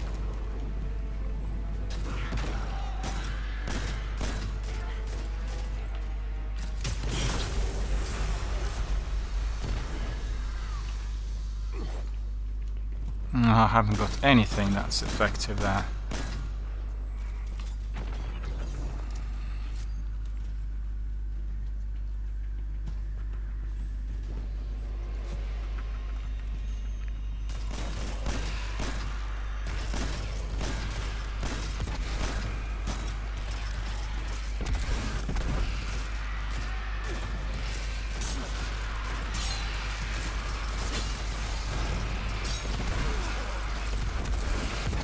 So many of them, look at this. Thank you. Thank you.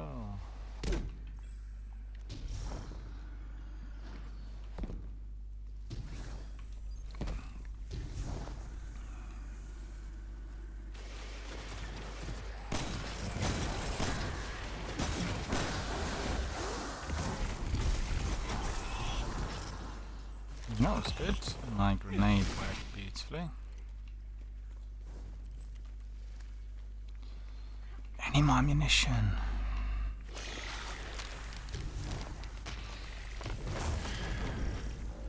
Who is screaming?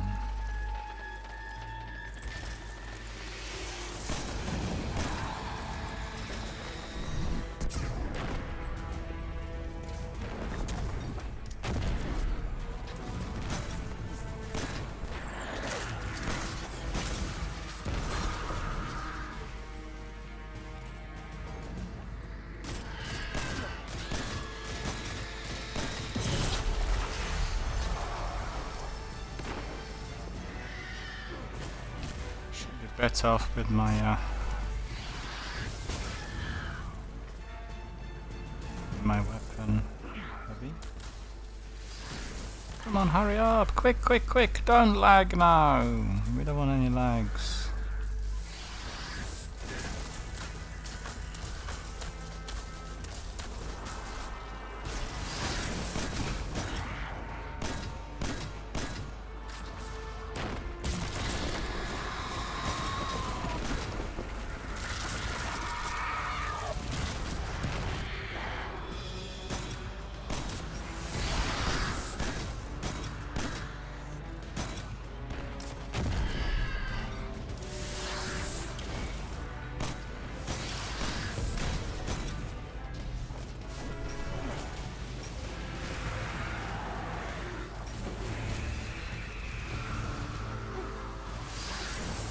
I haven't got any ammunition or anything. Really all bad.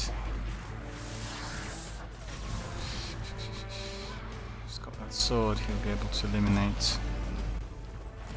Oh, thank you.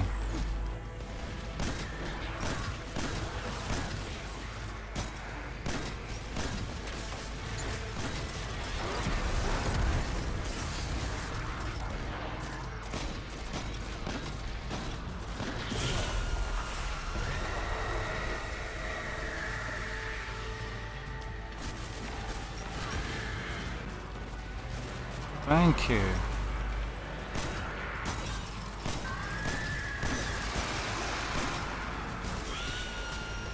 Yep, completed.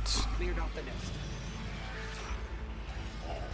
Just Well, if it was that easy, I don't think this counts towards your debts. I want a fair trade.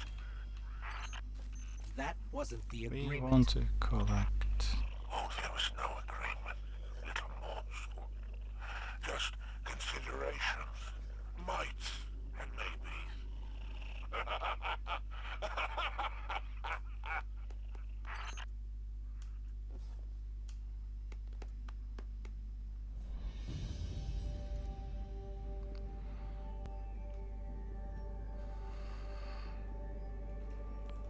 Yeah, I've done alright. We need to go to orbit and we need to call it a day. That's the end really for today. Very quickly go back to the tower to do some quick admin, but I need to see what other tasks we have.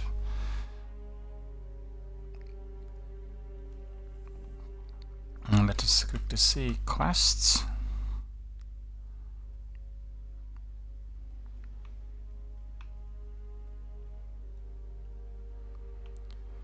Complete a strike while wearing a Festival of the Lost Mask. Mask strike, that's been completed. Got some strange coin. Oh, I want something on the season front by the looks of it. Use the cipher decoder on a cache in the haunted forest. Well, that is not what we are going to do today. That will be left for tomorrow. And the reward is hold fast cover helmet 1017, so that's very good. Now I'm curious to see what this helmet looks like. We just customized ours earlier on. Hold fast cover helmet. Every battle is a lesson. Oh, look at this. Something out of blacksmiths, would you not say? Look at this screws. What a beautiful design. Looks a bit like something out of Star Wars. I will do some of that. Increase the energy immediately to 5. Mods will put in price shooting. And we probably can do discipline there. And then scattered targeting.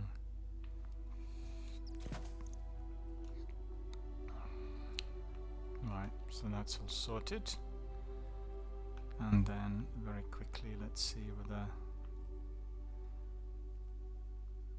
there is anything else. High-minded complex 17.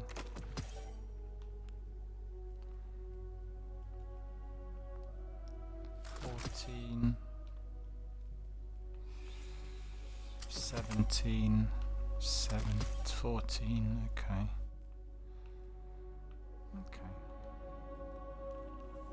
Open director, go back to the tower really quickly, and then we'll call it a day. Let me see whether... Yeah, we have Haunted Forest Quest Mercury. We need to pick it up, I knew it. We can leave it for tomorrow, we'll pick it up first thing. Hope you guys enjoyed the broadcast. I certainly had a lot of good time here with some... Well, it was more of a community forum, as we've had several friends popping in and talking to us, so that was very good. Very good to see some of our Destiny 1 veterans revisiting and saying hello. In addition, we didn't do any Altars of Sorrow today. We've gone directly into Eris's quest, and I managed to get that Deathbringer. I kept thinking it was Deathbinger, but it isn't really, because I mean we're going to be binging on Death with the Deathbringer, but it's rather Deathbringer rather than the other. A lengthy quest. I was grinding it for quite a while, and I got it all completed today. So the exotic rocket launcher is indeed with me. It's similar to Galahorn. Very, very deadly and very powerful using the void energy, and the death is guaranteed for the enemy. We are doing some precise targeting. So that was the prize of the week, and then after that we continued with some other activities, completed a couple of strikes, and indeed pursued the first mission of our Season of the Lost, which did start on Tuesday night. It's all looking good. Destiny is alive and well, and kicking as always.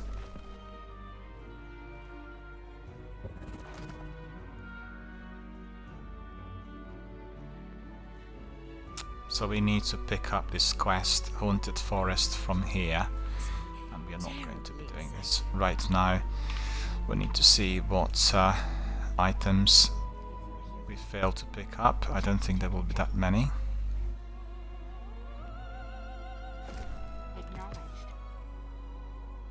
That was ridiculous.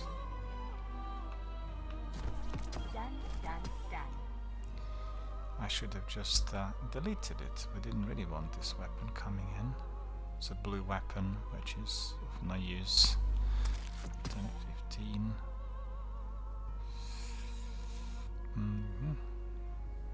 Right, that's all sorted. That's all sorted. Does anyone want to talk to us? We'll just very quickly have a look at Ava. Yes, yes, yes. There isn't anything else. Nice. The bond was completely useless. It's random, you never know what you will be getting, and you can easily use your currency. Yeah, it's 16, that's 18, so you already have supreme armor compared to this. Okay, well, thanks very much for watching. Let's just go to the front. Oh, Master Rahul, we got something with him as well. Okay, didn't realize. Hello, Guardian. Welcome. One engram. 1019. Oh, Elmentine Ritual Mask. Right. So I'm curious, is this also a mask that we can be wearing?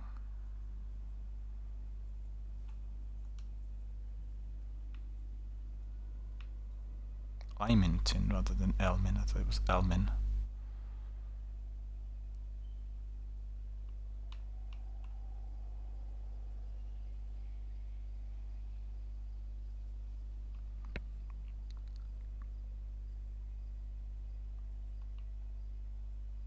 Cool, that's amazing. Look at that. Strange treasures wash up on the shore. Well, we'll have a look at it tomorrow. We'll keep it in our inventory. Just want to see whether this is part and parcel of our activity as well. Festival mask. Oh, no, it should say festival mask. Okay, it doesn't say festival mask there. It says helmet, so it isn't it. Therefore, we are not going to be using it. Right, some of these we'll put in the vault, no worries. And that's about it with our friend Master Rahul. We actually resemble Master Rahul at the moment, because guess what? I'm wearing his mask. Master Rahul mask is the one I picked up. There we are. As always, we've gone back to the tower. We'll have a very, very good look at our picture postcard view, which I absolutely admire on my new Bravia setup. It looks incredible. It's almost as if I'm there looking at the city that I've sworn to protect. So, thanks for watching, thanks for being here with us today. Hope you enjoyed our Destiny World. We'll carry on tomorrow as usual from 2 o'clock PM, so join us. 1400 hours, that is, in the UK, 1500 hours in any of the European countries, Central European time. I look forward to meeting you all there. And on that note, first of all, may I tell you, I wish you all to be remaining healthy, safe and well. And I wish you all a very, very good night, full of wonderful games and plenty of great social activities here, either on Xbox Game Pass, PlayStation Now, or any other platform of your own choosing. Have a good night.